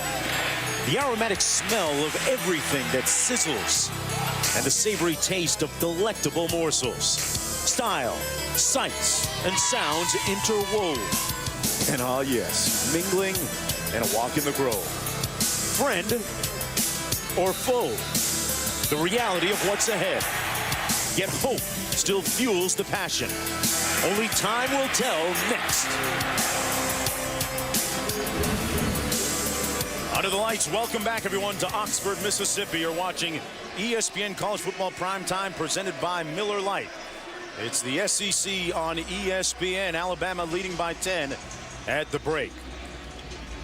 Mark Jones along with Ed Cunningham, Janine Edwards down on the sidelines joining us shortly. Ed, a lot of people think maybe this would have been a blowout at this point of the game. Your thoughts? For Ole Miss, so close in that last kickoff return. You could tell when Coach Nutt was talking to Janine, very upset they didn't get points. But I think you've got to come out and think, we're in this game. And they've talked all week about getting to the fourth quarter, and let's see what happens. So just can't let the floodgates open now. They keep harkening back to 2008 when they upset Florida in the swamp. Let's take a look at our breakdown brought to you by Farmers Insurance. You break your back doing that kind of weightlifting. Well, I think one of the strongest guys pound for pound in college football. As he gets through the hole, you can see him spread his feet out. And then when you really zoom down and look at his balance and strength, it is so rare to see a guy who has that wide of a base as he's running through a hole, constantly shifting back and forth. It allows him to do quick jump cuts, but more importantly, it allows him to use his incredible strength, over 600 pounds. And we were talking to some of the guys before the game from Alabama. These results, which are max, meaning one repetition max, they say these aren't the most he can do. They actually will not allow him to go any higher because they're afraid he'll be injured. So who knows how high the numbers those could be. Alabama's going to get the ball to start the third quarter. Marquise Mays on the kickoff return, still on his feet. Through a maze of players up to the 27-yard line, and Janine Edwards had a chance to speak with Nick Saban at the half. What do you say, Janine? That's right, Mark, and I can tell you that he wants to see a little more fire from his players. He said, yeah, we're doing a good job moving the ball. We're moving the ball pretty well, but we're not finishing drives. None of this settling for three, guys. Defensively, he said, we cannot give up another big play. Case closed. And most importantly in the second half, he says we need to keep Randall Mackey in the pocket. He's starting to scramble on us. It was interesting, Ed, at the beginning of the third quarter of that game against Vanderbilt last week. They came out and really made a statement, didn't they? Yeah, it was number three, number three, number three. And then they brought in Justin Fowler, who was subbing for the injured Eddie Lacy. I would think it's going to be 3-3-3, 42, 3-3-3 this whole drive. First down and 10. Karen throws it away. Tried to set up the screen for Richardson. Nothing doing as we take a look at the first half numbers. Just the one turnover in the ball game. And for Ole Miss, just 72 yards of total offense. Most of that coming on that first drive. And Trent Richardson, who they were trying to set up a screen for there, 98 yards of total offense. So he outgained the Ole Miss offense in the first half. Richardson looking for his sixth consecutive 100-yard rushing game.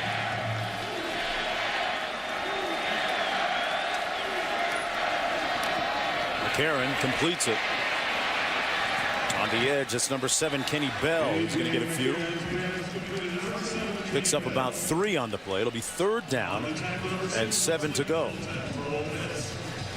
And Ole Miss now getting it to third and long. That's always the goal. They switch out, bring in their pass rushers. But if I were Ole Miss, I would be very interested in number 17, Brad Smelly. He's a guy that they can sneak out of that backfield. Remember those crossing routes that Alabama ran earlier in the ball game. And Ole Miss burns one of its timeouts here earlier in the third quarter. Well, folks, this week on ESPN's Monday Night Football, AFC East rivals battle in MetLife Stadium as the Dolphins look to rebound from a rough start against Mark Sanchez and the Jets. Dolphins-Jets, ESPN's Monday Night Football. Also available live on Watch ESPN. Coverage begins 7 Eastern with Monday Night Countdown, served by Applebee's. From Sun Life Stadium in Miami Gardens. It's kind of late. I'm sorry, that's in New York, that game. Yeah. Kind of late for that youngster, yeah.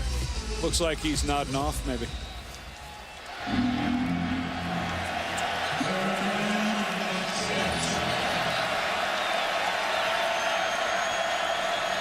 Third and 6.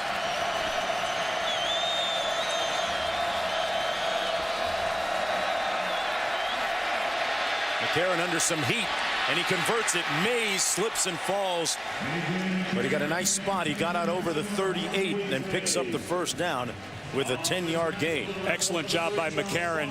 As the pocket collapsed, he stepped up into the pocket and then actually jumped because there was so many bodies in front of him. And Mays is becoming a guy who, boy, he's really helping this offense blossom into a tough offense to defend. That another shallow crossing route hit by McCarron with good protection. Little play fake now. Here's Richardson. Nice cutback and brought down from behind at the 44-yard line, but another first down on a 15-yard gain. And there you see why Richardson is the second leading receiver on this team. I am so impressed in watching A.J. McCarron on film last week against Vanderbilt and now here tonight. You know, he got the job ostensibly because he could manage the game better, but he is starting to feel it. We talked to Nick Saban. He said he's a guy who won everything he did in high school: basketball, baseball, football. You get that feeling. He just gets into the game, starts seeing everything. The game slows down. I'm really impressed with this sophomore quarterback. Over the middle, wide open at the 25-yard line. Hanks still on the move, with intentions taking him all the way down to the 7-yard line. First and goal for Alabama.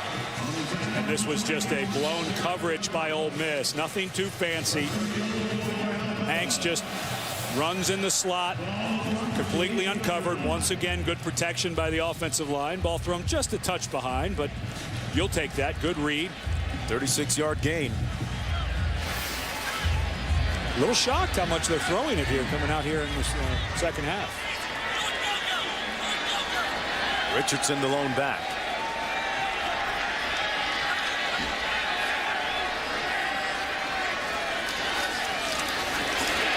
Richardson on the run, breaks a tackle, and another touchdown for Trent Richardson. His third one of the game. This looks eerily familiar to their opening drive of the third quarter last week in that game against Vandy. They came out and made a big statement.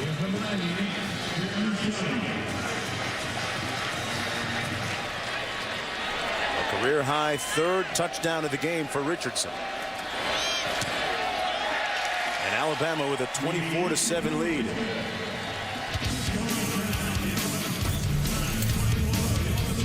Nice block by the right guard. Anthony Steen drives his man right out of the picture, and an excellent cutback and finish by Richardson. Tell you what, Ed Cunningham, I'm going to run to the local store and get the Trent Richardson workout DVD and try and look like this guy when I grow up. An amazing physical specimen and a great work ethic, too. And, you know, a lot of times guys who are that strong, and to put into context that 600-pound squat, that would be good for an NFL defensive lineman or offensive lineman. But a lot of times, we used to have a term when I was playing called a weight room warrior, a guy who in the weight room was killer, and then he went out on the field and was stiff as a board and couldn't move, couldn't make people miss. This guy's that rare combination of fluid and strength. What about the 450-pound bench press? How impressive is that by running back? Again, that's right up there with NFL offensive and defensive linemen. Don't ask me what I think. On the kickoff return. Out to the 42. It's Tobias Singleton. And let's go downstairs to Janine for this report on Ole Miss. Hey, Mark, if there's one guy out here tonight that's really earning his keep, it's Nick Brassel for Ole Miss. Don't forget, he's playing both sides of the ball, offense and defense. And at halftime in the locker room, they had to give him IV fluids, and they held him out of that first defensive series so that he could rest up a bit. But he will be taking the field for offense this time around.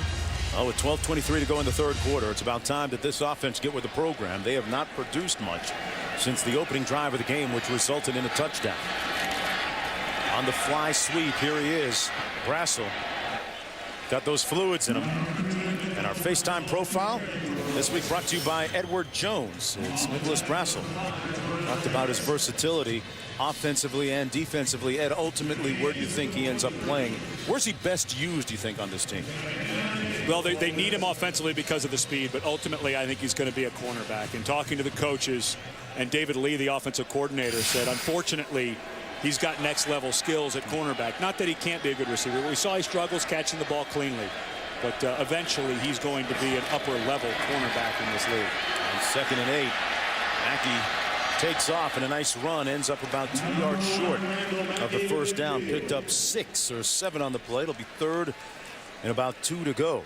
And that is something that's going to drive Nick Saban crazy. He told Janine Edwards coming into half, we need to stay in our lanes, something they normally do very well. But that time, as they rushed up the field, Mackey pulls it down and goes. You almost feel like you could tell that you don't want to tell your defensive line, hey, stop rushing. But right now, it feels like the only thing that's working offensively is calling a drop back pass, guys getting out of their lanes, and Mackey taking off.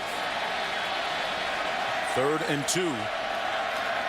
Little pressure coming. Mackey steps up, uses his legs, and gets the first down. Remember that he was higher rated than Cam Newton back in junior college at East Mississippi Community College. And showing you his running skills there. Mackey had something to say about this Alabama game coming up. He said, you know, they've got some, well, I'm not going to call them weaknesses, he said, but, you know, they ain't Superman. Anybody can be beat. So far, his team down 17. 1st and 10. This is Scott. And Scott chopped down behind the line of scrimmage at the 44 by Robert Lester. And Scott, a 5'7", 175-pound sophomore, of course. Brandon Bolden, another running back, was suspended for the game, a captain of the team who'd been hurt in that first ball game against BYU. So Scott came in, and it was the success of Dexter McCluster, a 5'8" guy, when Houston Nutt and his staff got here. But here's a look at the 4 guys who were suspended. 3 of those starters, Hawkins and Washington, in the offensive line. But it was the success of McCluster that made the coaches think this short guy might be able to get it done for us. On 2nd and 9, Mackey on the move and tackled by Nico Johnson.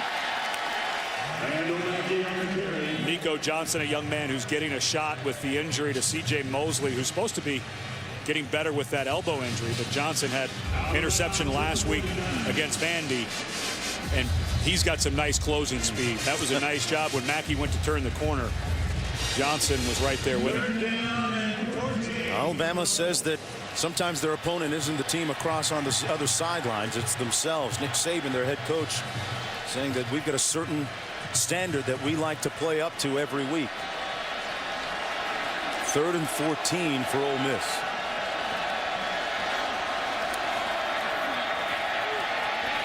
Mackey looking to set up the screen.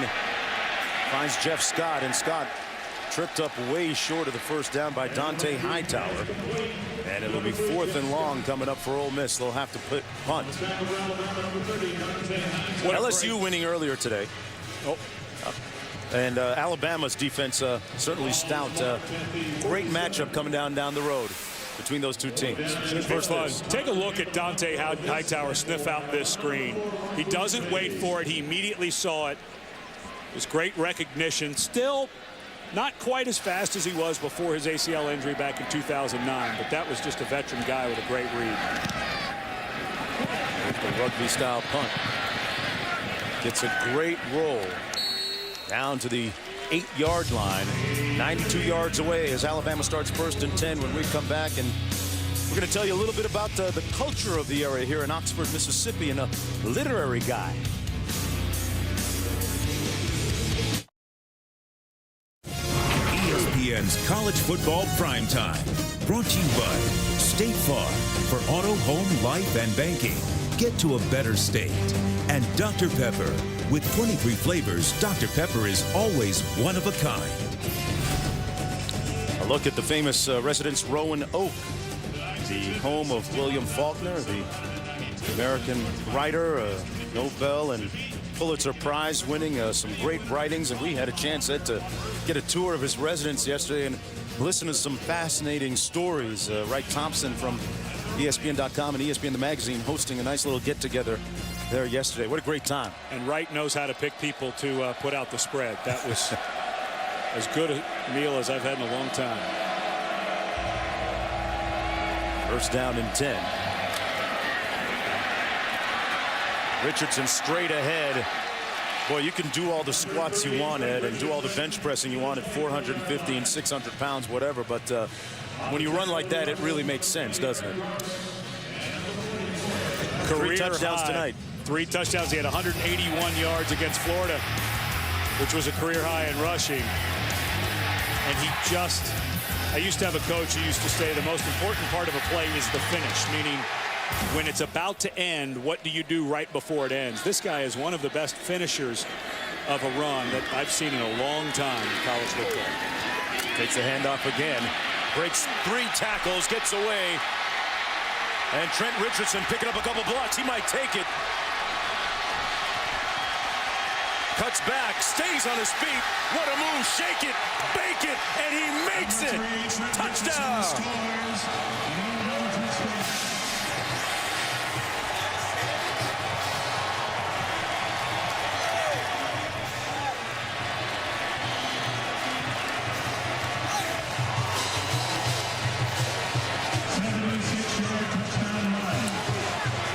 Every Heisman campaign has a play that people talk about. This might be it. Great point. A 76-yard career-long run by Trent Richardson. Over 100 yards now for the 6th consecutive game. So many superlatives to describe this run. The power runs out of the arm tackle. And watch at the very end when 4 true freshmen, Senquez Golson, thinks he's got him. No, you don't have it. That's a TKO right there. Back with more after this.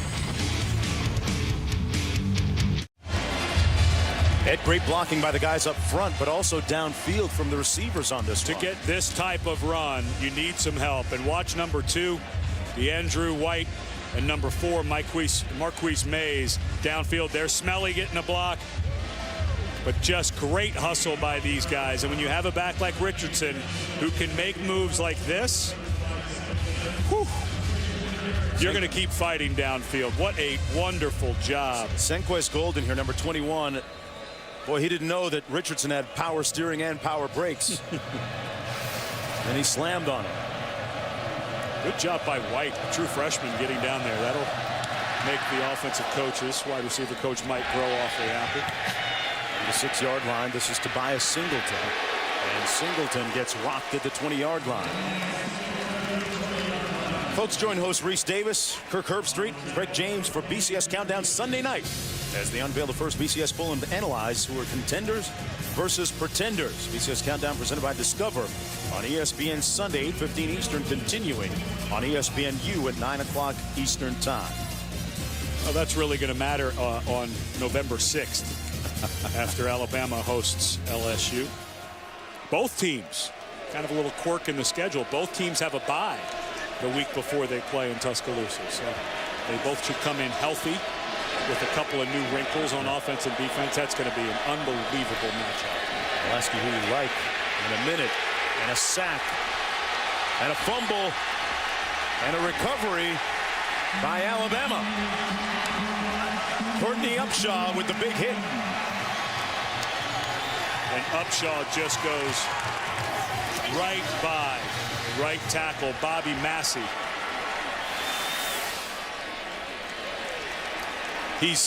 You know, watching him yesterday on tape, Upshaw is so good with his hands. Massey had good technique, had a good pass set, but he jammed him right in his chest, and then he pulled him by. And he'll occasionally dip underneath, which is tough to block, but a good job all the way around. Good power rush, and then finished it by stripping up the ball. No coincidence that they're number 1 in the nation in scoring defense and rush defense. I'm not surprised to see the third-string running back Fowler in the ball game. Karen under center. Hands it off to Fowler. Good hand walk inside the 10 down to the 8-yard line. Sawyer making the stop on the play. And a gain of 7 yards. Dawson Fowler, Eddie Lacy, Trent Richardson have all got touches at the tailback spot tonight for Alabama. 7:05 to go here in the third quarter of play. A dominant third quarter for the Alabama Crimson Tide, who now have 31 unanswered points after trailing 7-0, which seems, Ed, like an eternity ago.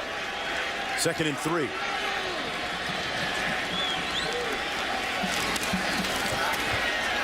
Here he is again. Fowler strolls in. Touchdown, Alabama.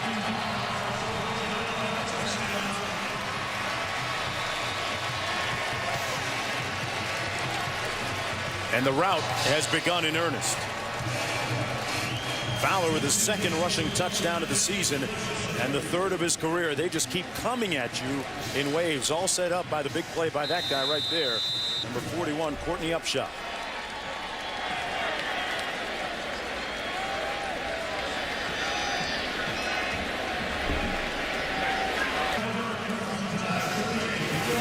Let's take a look at the running styles, the 2 different running styles. Richardson, I've been talking all night about how good he is and how wide his base is when he gets into the open field and when he's running at defenders. Now notice the difference when Fowler on a touchdown run, just as effective, he scores, but watch his feet, how close they stay together as he goes through. Doesn't quite have the same center of gravity down low, still effective, but Richardson just has an ability to get those feet so far apart, lower his center of gravity, and cut. Again, different running styles, different body types. A lot of that has to do with just genetics. But you can see right there why I think Richardson is such a special back. The ability to go through and have that base so wide to make the cuts, the power, and the low center of gravity. Fowler on the last touchdown. Richardson, meanwhile, with a career-high 183 yards and the meter still running. This off a 170-yard performance last week in that win against Vandy. And, well, looking ahead a little bit to next week's game, or the game November the 6th between Alabama and LSU. That's going to be a great matchup. LSU handling Tennessee today. And Tennessee comes to who do you like? Alabama next week. I like Alabama. Why? I just think offensively they're more dynamic. LSU has had to kind of invent. They've got a good running game, but they've kind of had to invent their passing game. And I just think A.J. McCarron and some of these young receivers that are starting to come up, like White, Mays, the development of Mays, Smelly starting to get involved. I just think they can do more things offensively against, again, the 2 defenses. I think you flip a coin which one's better, but I think when you stack up the offenses, Alabama is more dynamic. Well, everyone's got that one circled on the calendar. November 5th.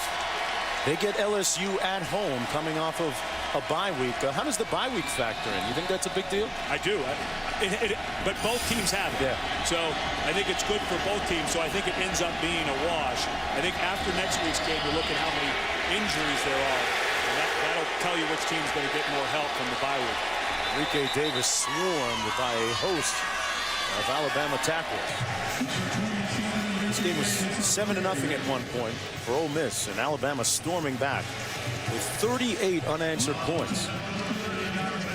And it's these types of games where for Alabama, when you start to dominate like this is where guys like Fowler, some of your younger players, start to get real time on the road, an SEC game. And this is where, for a program, through this year, through next year, the year after that, you hear that term program? Well, that's where getting these guys in builds up the depth and guys who have game experience across your entire program. Timeout on the field. And we'll be back to Oxford, Mississippi. It's all Crimson Tide rolling big.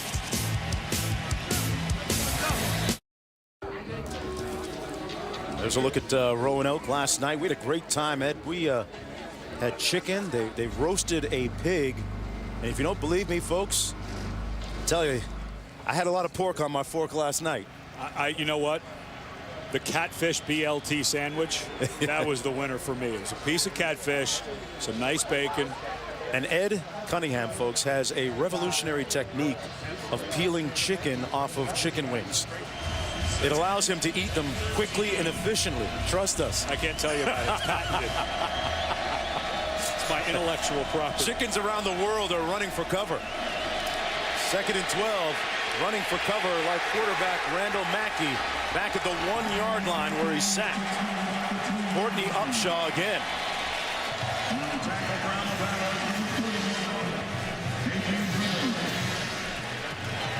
Well, we heard some great stories getting back to last night about William Faulkner and his trips out west to Hollywood and being on the golf course at one point with Clark Gable and them exchanging quips. Had a great time. Mike Thompson, one of the great writers of our time.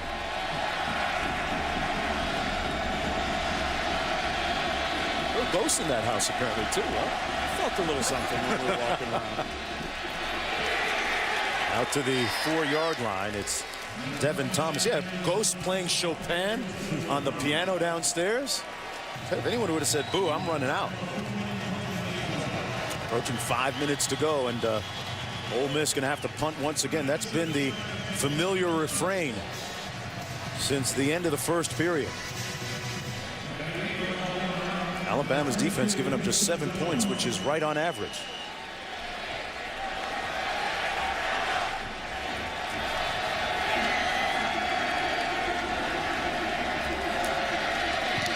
With that rugby-style punt. Gets a good bounce, but a low-line drive. This is Hanks on the return. And stopped up at about the 41-yard line. You know, in the SEC, Ed, they talk about having to control the line of scrimmage. These two teams do it best. Defensive line for LSU, I think, might just be a notch better than Alabama's. I think Alabama's better at their second level and their linebackers. And the secondary, I give a little bit because of Tyrann Mathieu and what he can do. But again, I think you just have to think about these two teams. When you look at them offensively, I just feel like Alabama is going to be able to handle what LSU's gotten much better offensively than they were last year. I feel like they're better coached with the change that they made there. But I've just been impressed watching Jim McElwain and his offensive staff, what they've been able to do. And coming into the year, big questions. You lose Greg McElroy and Julio Jones, and anything, I think this offense is better than it was last year. Underneath is one of the offensive weapons they're starting to utilize a little bit more. Kenny Bell. They're doing it by committee with Hanks, Bell, White, and Marquise Mays. Brassel makes the stop, but a pickup of 17 yards on the play. One of the things that Jim McElwain told us they've been looking for is a little more production out of what they call the X receiver, which is the furthest receiver away from the ball. And now Bell runs down, and you have up top Brandon Gibson. So they're getting a bunch of guys rotated in there to find somebody. They're good underneath, Smelly and Mays, but they're trying to get someone. Maybe White's the guy to start stretching the field a bit for him like Julio Jones did. Darren, the trigger man, hands it off this time to Fowler. Lowers his hat and runs over a defender for another Alabama first down. They've got depth everywhere. And this is great management of the running back position. I think a lot of people might be thinking, for Alabama fans, of course, Trent Richardson probably done for the night, and he should be. But why is Eddie Lacy not back? Well, remember, Lacy has a turf toe. And those are the types of injuries, one misstep, and it comes back or sets you back exactly to where you were, where Lacy had to sit out. So these two young men, done for the night. I think this is perfect management of your personnel by Alabama. 3:20 to go in the third. Between the tackles, it's Fowler again. Fowler picks up about a yard on the play. It'll be 2nd and 9. And there's a guy, Chance Warmack, that when I put on the film yesterday, just jumped off the page. Watch this big guy when he pulls, how big and explosive. Watch him run through his block. Knocks Mary right down. He is. Line him up for all conference. Warmack is a guy at 320 pounds. He's got a big, powerful lower body. He's very explosive. When he gets guys, he just runs through them. This is a next level offensive lineman. Good feet. Did you see him step around those guys? Just a big, powerful man who finishes blocks. I was just talking about finishing runs. He finishes blocks. Alabama Crimson Tide make sure that the running backs acknowledge the big guys blocking for them up front. All part of the program's philosophy. 3rd and 7. Get to the 3 for a first down. Into the end zone. Touchdown, Alabama. Brandon Gibson with the catch.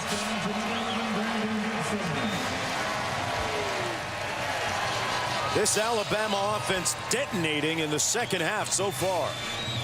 An impressive third period with 2:08 to go still.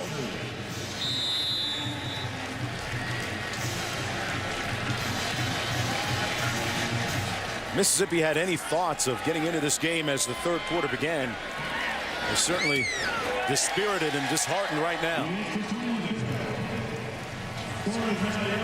A lot of dap on the sidelines for the guys in white and crimson.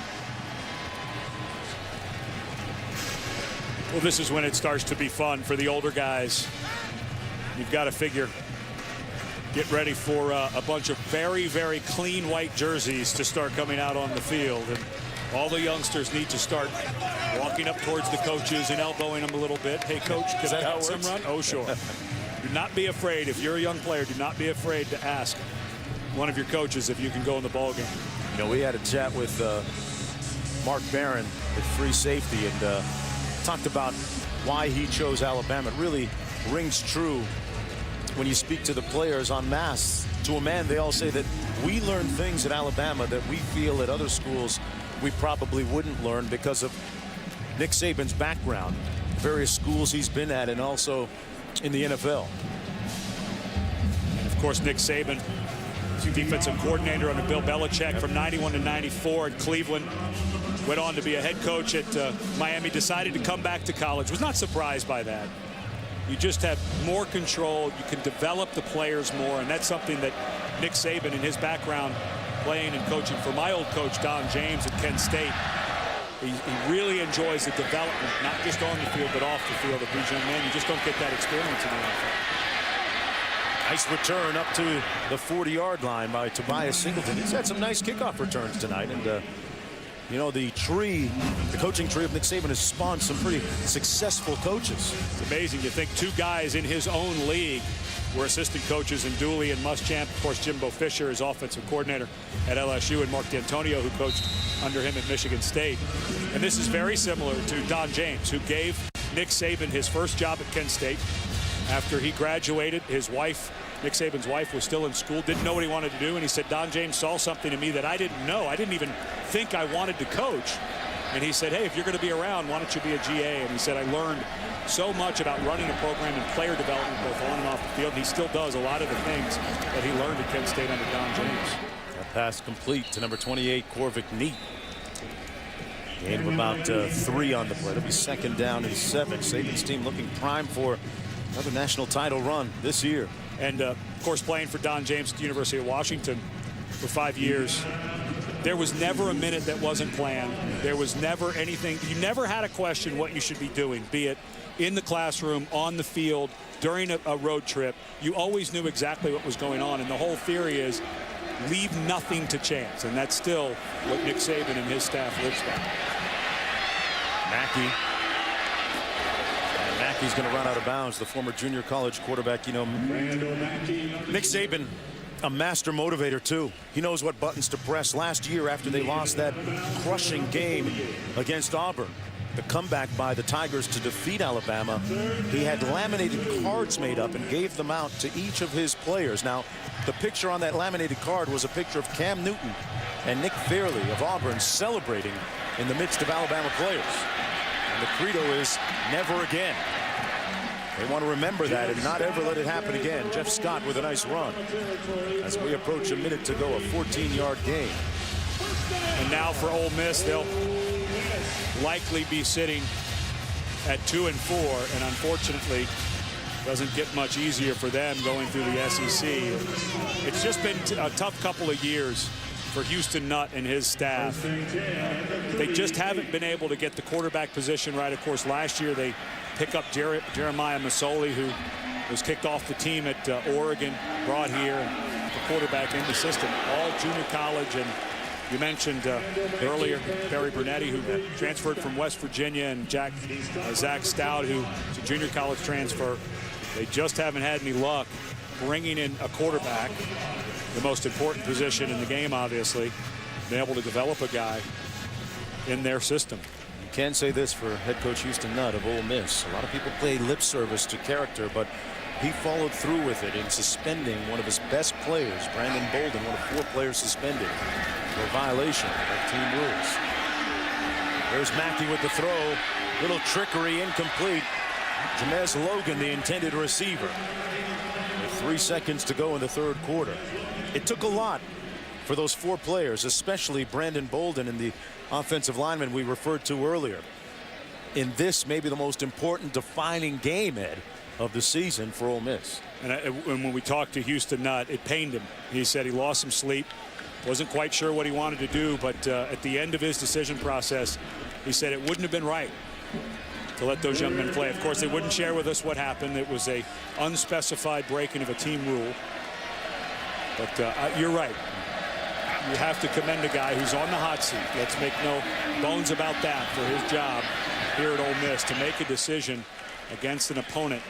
And you lose a guy in Bolden who may have an NFL future. Pass incomplete, and that's been the story of a very dominant third quarter for Alabama, outscoring the opponent 28-0. You know, the University of Mississippi Blues Archive here in Oxford contains the world's largest collection of blues music. Blues is perhaps the only music indigenous to the U.S. and a type that began in and around the Mississippi Delta area. B.B. King, for one, of course, is an artist that immediately comes to mind. You don't want me to sing Lucille or anything for you, do you? Go for it. Not in my deal. I'll tell you, they're singing the blues right now here in Oxford, Mississippi for the home team. Start of the fourth quarter, down 45-7. The Rebels actually led 7-0 in the first quarter. 4th and 11. Mackey completes it for the first down, and a nice catch by Brassel. Redshirt freshman who's been playing both ways tonight, and Janine Edwards telling us earlier that he was so exhausted at halftime he needed IV. And he can scoot. We saw on that first drive when he ran right by the safety Will Lowry, and they'll continue to find ways to get him the ball, but as they told us and watching him on film, his future's likely at cornerback on defense, but right now needs to give him a spark. First and 10, defense coming after him a little bit. Mackey escaping downfield and caught at about the 2-yard line. What a grab once again by Nicholas Brassel. A 24-yard gain, 1st and goal. Brassel stays alive, and you start to see why the players around this team were so excited about Mackey. Time hands it off to his tailback, Devin Thomas. Got back to about the line of scrimmage. It would be 2nd and goal. Watkins making the stop. Second receiver running a medium drag route, stays alive. And that time a sure catch. Saw him drop a ball earlier. That one got stuck in his hands. And there he is. Yeah, he needs it. Out of the shotgun this time.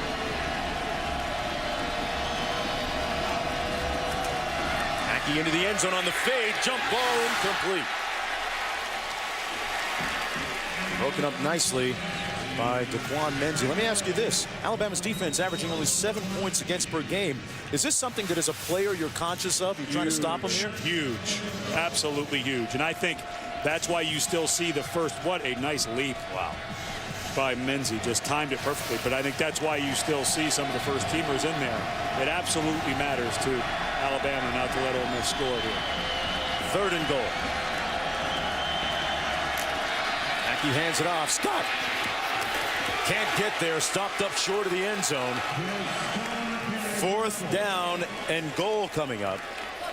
Kirkpatrick making the tackle. I like a quarterback draw here. I'd like something where Mackey gets to run with the ball. He's a dynamic guy. He makes people miss. It feels like they're going to pack in. Maybe, remember, they ran that option for the first touchdown. So maybe another option by Mackey on this play. 4th and goal.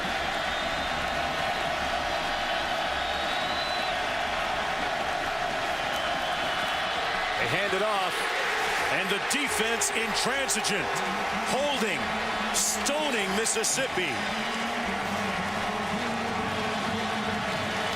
Davis didn't make it in, and Alabama taking over on downs. And the lesson here, don't run between the tackles against Alabama. It's all about the Roll Tide right now. Back with more in a minute.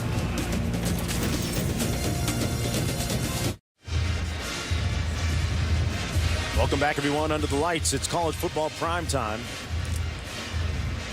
SEC on ESPN, and that is Terrell Brown, number 57, with the distinction of the largest man in college football, 6'10", Ed, 376. He's got a future at offensive tackle. Or power forward. Yeah. Randy Kennedy. I'm not sure if they had Midnight Madness here last night, but surprised Coach Kennedy hasn't gotten his hands on him. Maybe he has. Got a new quarterback in for Alabama now on 1st down and 10.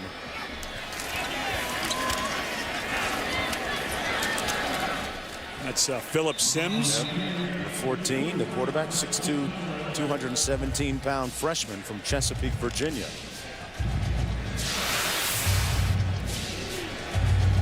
How did he grade out on that play, Ed? Well, when it's a straight ahead run, you tell your defensive line to bury. The problem was after he buried, he got pushed back another 2 yards. So you don't want to get pushed back, but that's awfully hard for a guy that tall to play defensive line. 6'2", 6'3" guy gets underneath his pads. He might go for a long ride. Did the same thing on that play. Ran his way. Fowler just dragging a couple of would-be tacklers out near the 25 and beyond, and another 1st down on the 23-yard line. It's kind of challenging for the big guys, huh? They're just burying on there, and the offensive line, that's all you can do is just keep pushing them. But I'm impressed with Fowler, watching him last week against Vanderbilt. For a big guy, you think about these running backs: Richardson 224, Lacey 220, and Fowler at 246, but runs. He's more nimble than a guy at 246 pounds you'd expect. Pretty good numbers tonight. In relief of Trent Richardson, who's done. Going for over 170. Here's Sims, completes it. As to the redshirt freshman White. Couple of slick moves.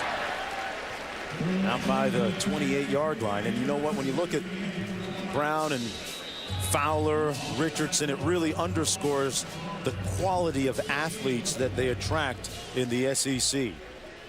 As we have players shaken up on the field.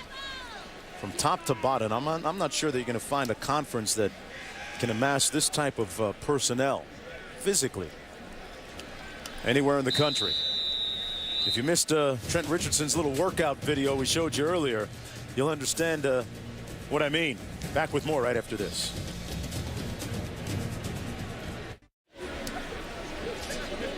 Welcome back, everyone, to Oxford, Mississippi. I'm Mark Jones, along with Ed Cunningham and Janine Edwards down on the sidelines. It's the SEC on ESPN, and there's a look at the map, the reach of the Southeastern Conference, which now includes Texas. And when you look at the number of 4-star and 5-star athletes, according to ESPN.com, those are the hottest recruiting areas: Florida, Georgia, and Texas. And people talk about why the dominance of the SEC. Of course, they've won 5 national championships in a row. Well, now you bring in Texas. You've got to figure it's going to get better. We mean bring in Texas, meaning teams are now going to start going to Texas A&M, which is not far from Houston. Houston had 140 Division I football players out of that state. And I think it's more than just the fact that they get a lot of good players. I think it's because they get a lot of good big players. We talk about the dominance at the line of scrimmage, as we've been told that Wayne Dorsey is the injured Ole Miss player, and they're bringing out the cart. Unfortunately, that's the second injury tonight, with Marcus Temple already breaking an ankle. But you were saying it's not so much the skill players or the quarterbacks, receivers, it's more the big guys, the interior linemen? Well, you still get guys like Trent Richardson and you know, guys that can play at the next level as skilled. But I think when you match up the SEC against the Pac-10, nice hand for Mr. Dorton. Got it in that splint. Things going from bad to worse for Ole Miss. There is number 7.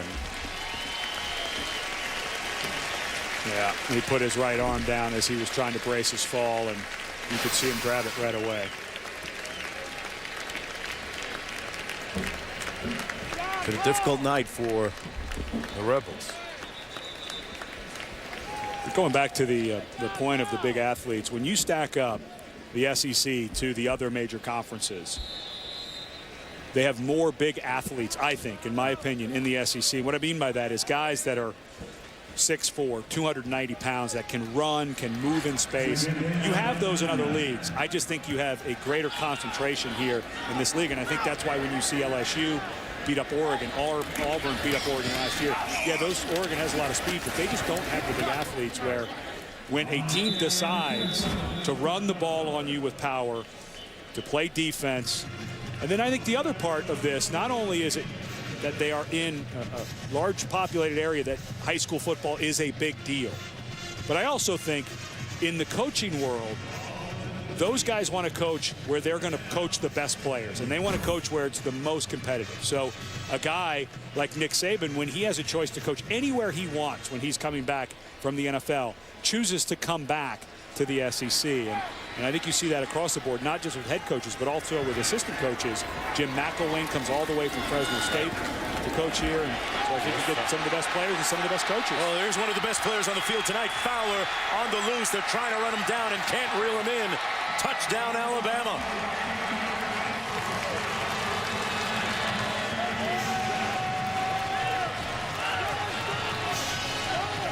They've got guys on the line of scrimmage on both sides, and they got the skilled players.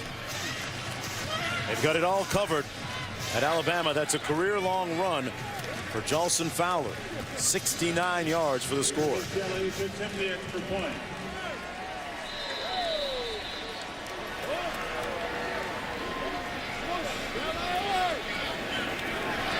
Tell you what, those third-string guys are pretty good, too. Yes, they are. The extra point is good. Well, Alabama has been ranked in the top 5 in recruiting every year that Nick Saban has been here as the head coach. All that depth starting to pay off.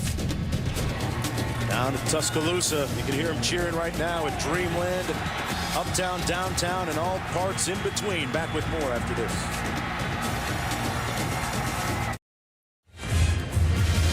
ESPN's College Football Primetime is presented by Triple Hops Brewed Miller Lite. Taste greatness. And in part by Mitsubishi Motors, where finding advanced technology at a great value is normal.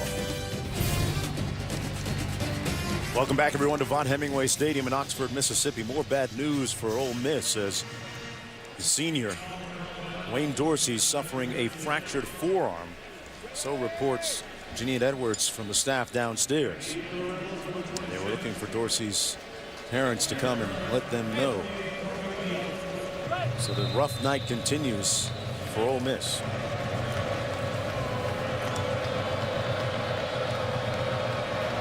.10:08 to go in the fourth quarter. They scored it down to 32. And I believe his knee was down, so with that, we're going to check in with Wendy back in the studio. Wendy, what's going on? Mark, thank you. We've got a Dr. Pepper 10 conference update, and it takes us to Auburn, Alabama, where the Tigers are hosting the Florida Gators. Barrett Trotter here, complete to D'Angelo Benton, 25 yards in the score. It's now a 7-6 ball game, somewhat surprisingly, at the half. Elsewhere in the SEC, Georgia over Vandy, 20-7. LSU, no problem at all with Tennessee, and South Carolina just edges out Mississippi State, 14-12. Tough loss for South Carolina today. Marcus Lattimore looks like he may have injured his knee severely. That would be a huge loss. Just up Highway 26, though. Presbyterian College bouncing back nicely. Harold Nichols, head coach there. His team defeating Gardner-Webb today, bouncing back from that loss to Stony Brook. And why are you so interested in Presbyterian? All about the Blue Hose, man. Of course, Mark's son accepted a basketball scholarship to Presbyterian. Congrats on the success of your son and your wallet. Yes, sir. Staying a little heavier. It's all good. 2nd down and 8 coming up for Ole Miss.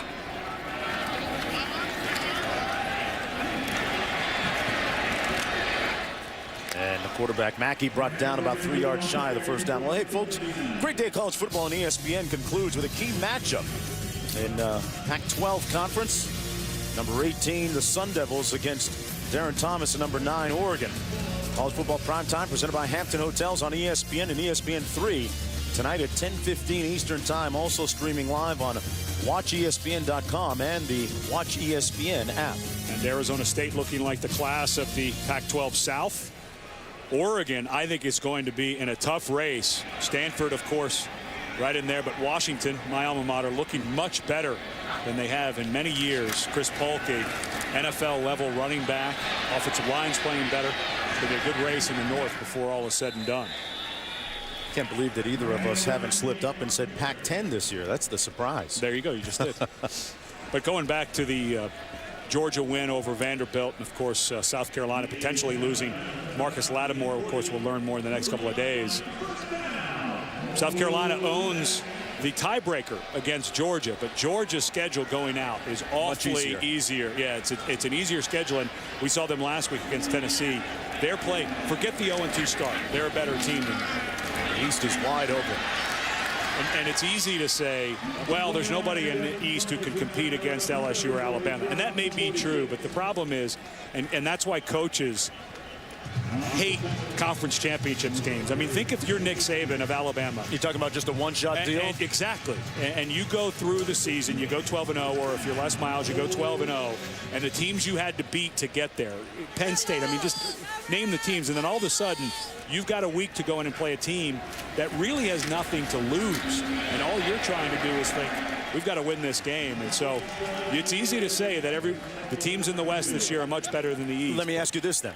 Who would you think is the best team suited to, from a personnel standpoint, as we look at the Eastern Division, who matches up best with either LSU or Alabama? I think Georgia does, because I think they're getting better defensively.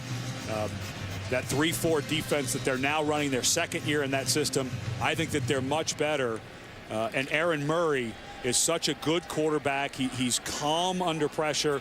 Isaiah Crowell looks like the real deal at running back. I think Georgia presents the most problems for either LSU or Alabama if they come out of the West unscathed.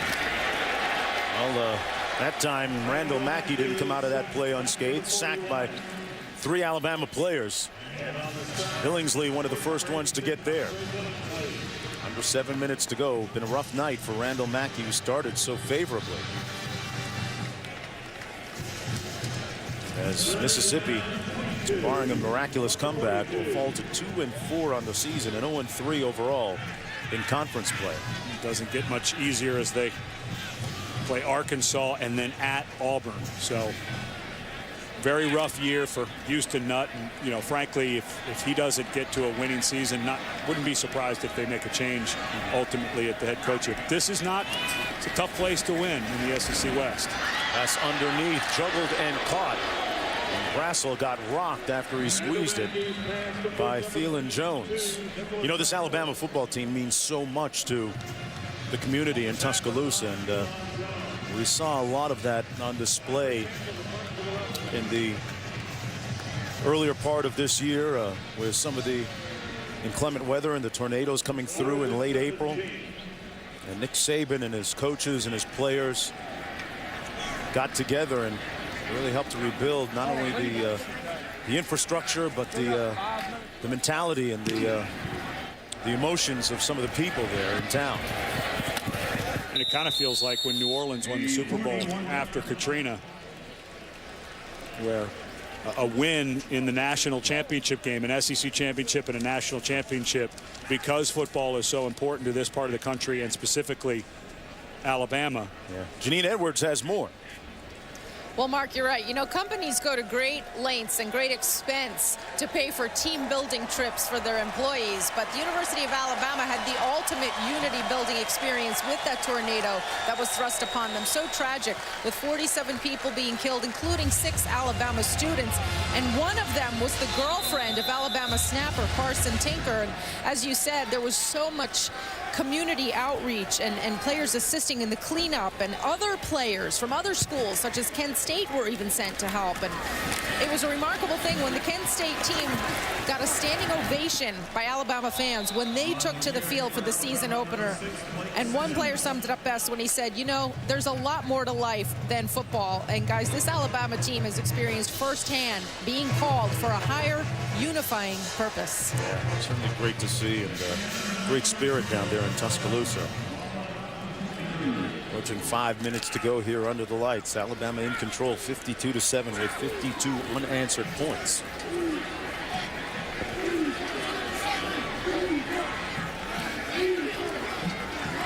Philip Sims in a quarterback. Hands it off to Blake Sims. And Sims looks like he's got a top-end gear, doesn't he? He's listed in... What do they go, 8 deep? It's unbelievable. You know, and I go back, you know, talking to Coach Saban about his experience under Don James, and I cannot talk enough about what Don James did for my life as my head coach in college. But, you know, he shared a story about how he played under Coach James at Kent State, and then he coached under him as a graduate assistant, and he didn't know any different than running a program like that. And it was, for me, I played for Coach James and I went to the NFL and unfortunately played in a program that wasn't that well run, and it was such a shock because I assumed that that's the way everything. I came from a great high school program, and so I assumed every place was run like that. But that's part of it. You know, when you talk to Nick Saban about recruiting, he says, I love it. I love going out, and he's a very good salesman. You know, I think a lot of people underestimate. He's a very intense, serious guy. Yeah. And I think sometimes you think, oh, he wouldn't be good in a living room, and he's very good. He closes big recruits. Parents trust him with their kids. He's a very fine recruiter. And it just doesn't have that gregarious personality like some guys have. Hey, we saw him in the movie Blindside. I thought he was very convincing the way he went into that living room. I'm not sure how much of that was actually acting. Number 95, offense, 5-yard penalty, second down. Well, you know, when you got these kind of players, I'm not sure how much acting you have to have. Guys like Fowler, who's the understudy, and I put that in quotation marks, of Trent Richardson, who had 183 yards today. And I give a lot of credit to Alabama pulling Richardson out. This is about the season, not about a Heisman campaign. You leave Richardson in, he probably runs for next week against Tennessee, get into the bye week, and then the big game against LSU.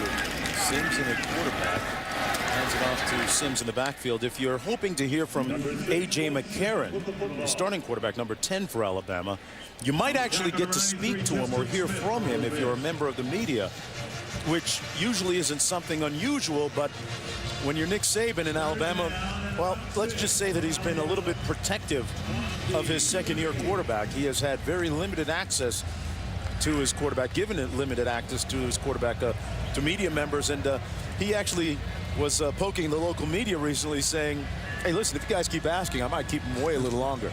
Well, you think about the pressure that is on you.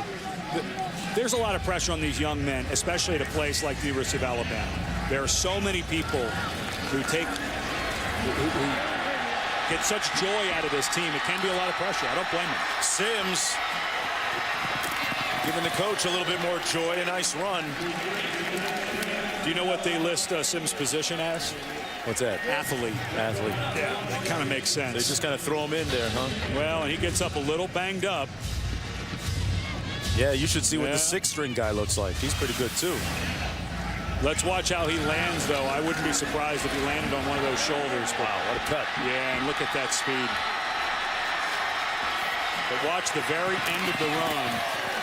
Looked like he landed awkwardly and got up, and their tending looks like to that right arm. Almost 400 yards on the ground, and Alabama just going to take a knee from here on in.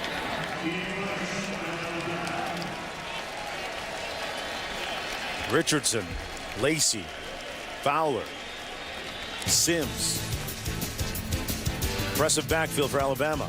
An impressive lineup on Sunday NFL Countdown starting at 10 o'clock Eastern Time. Presented by IBM. That's ESPN Sunday morning at 10 a.m. Eastern Time. Well, and a tough week for Ole Miss. As Janine reported earlier, suspending 4 players for violation of team rules. And now they lose 2 defensive starters. Yeah, key guys. Dorsey, breaks his forearm, and Marcus Temple, who was playing a wonderful game, fractured ankle. So Alabama will improve now on the season to 7-0. You know, their closest margin of victory so far has been 16 points. And when you look at the schedule they play, especially their conference schedule. That's pretty amazing. Going into Florida and getting a convincing win, and another convincing one tonight, and shutting out a pretty competitive Vanderbilt team as well. 52-7 the final score.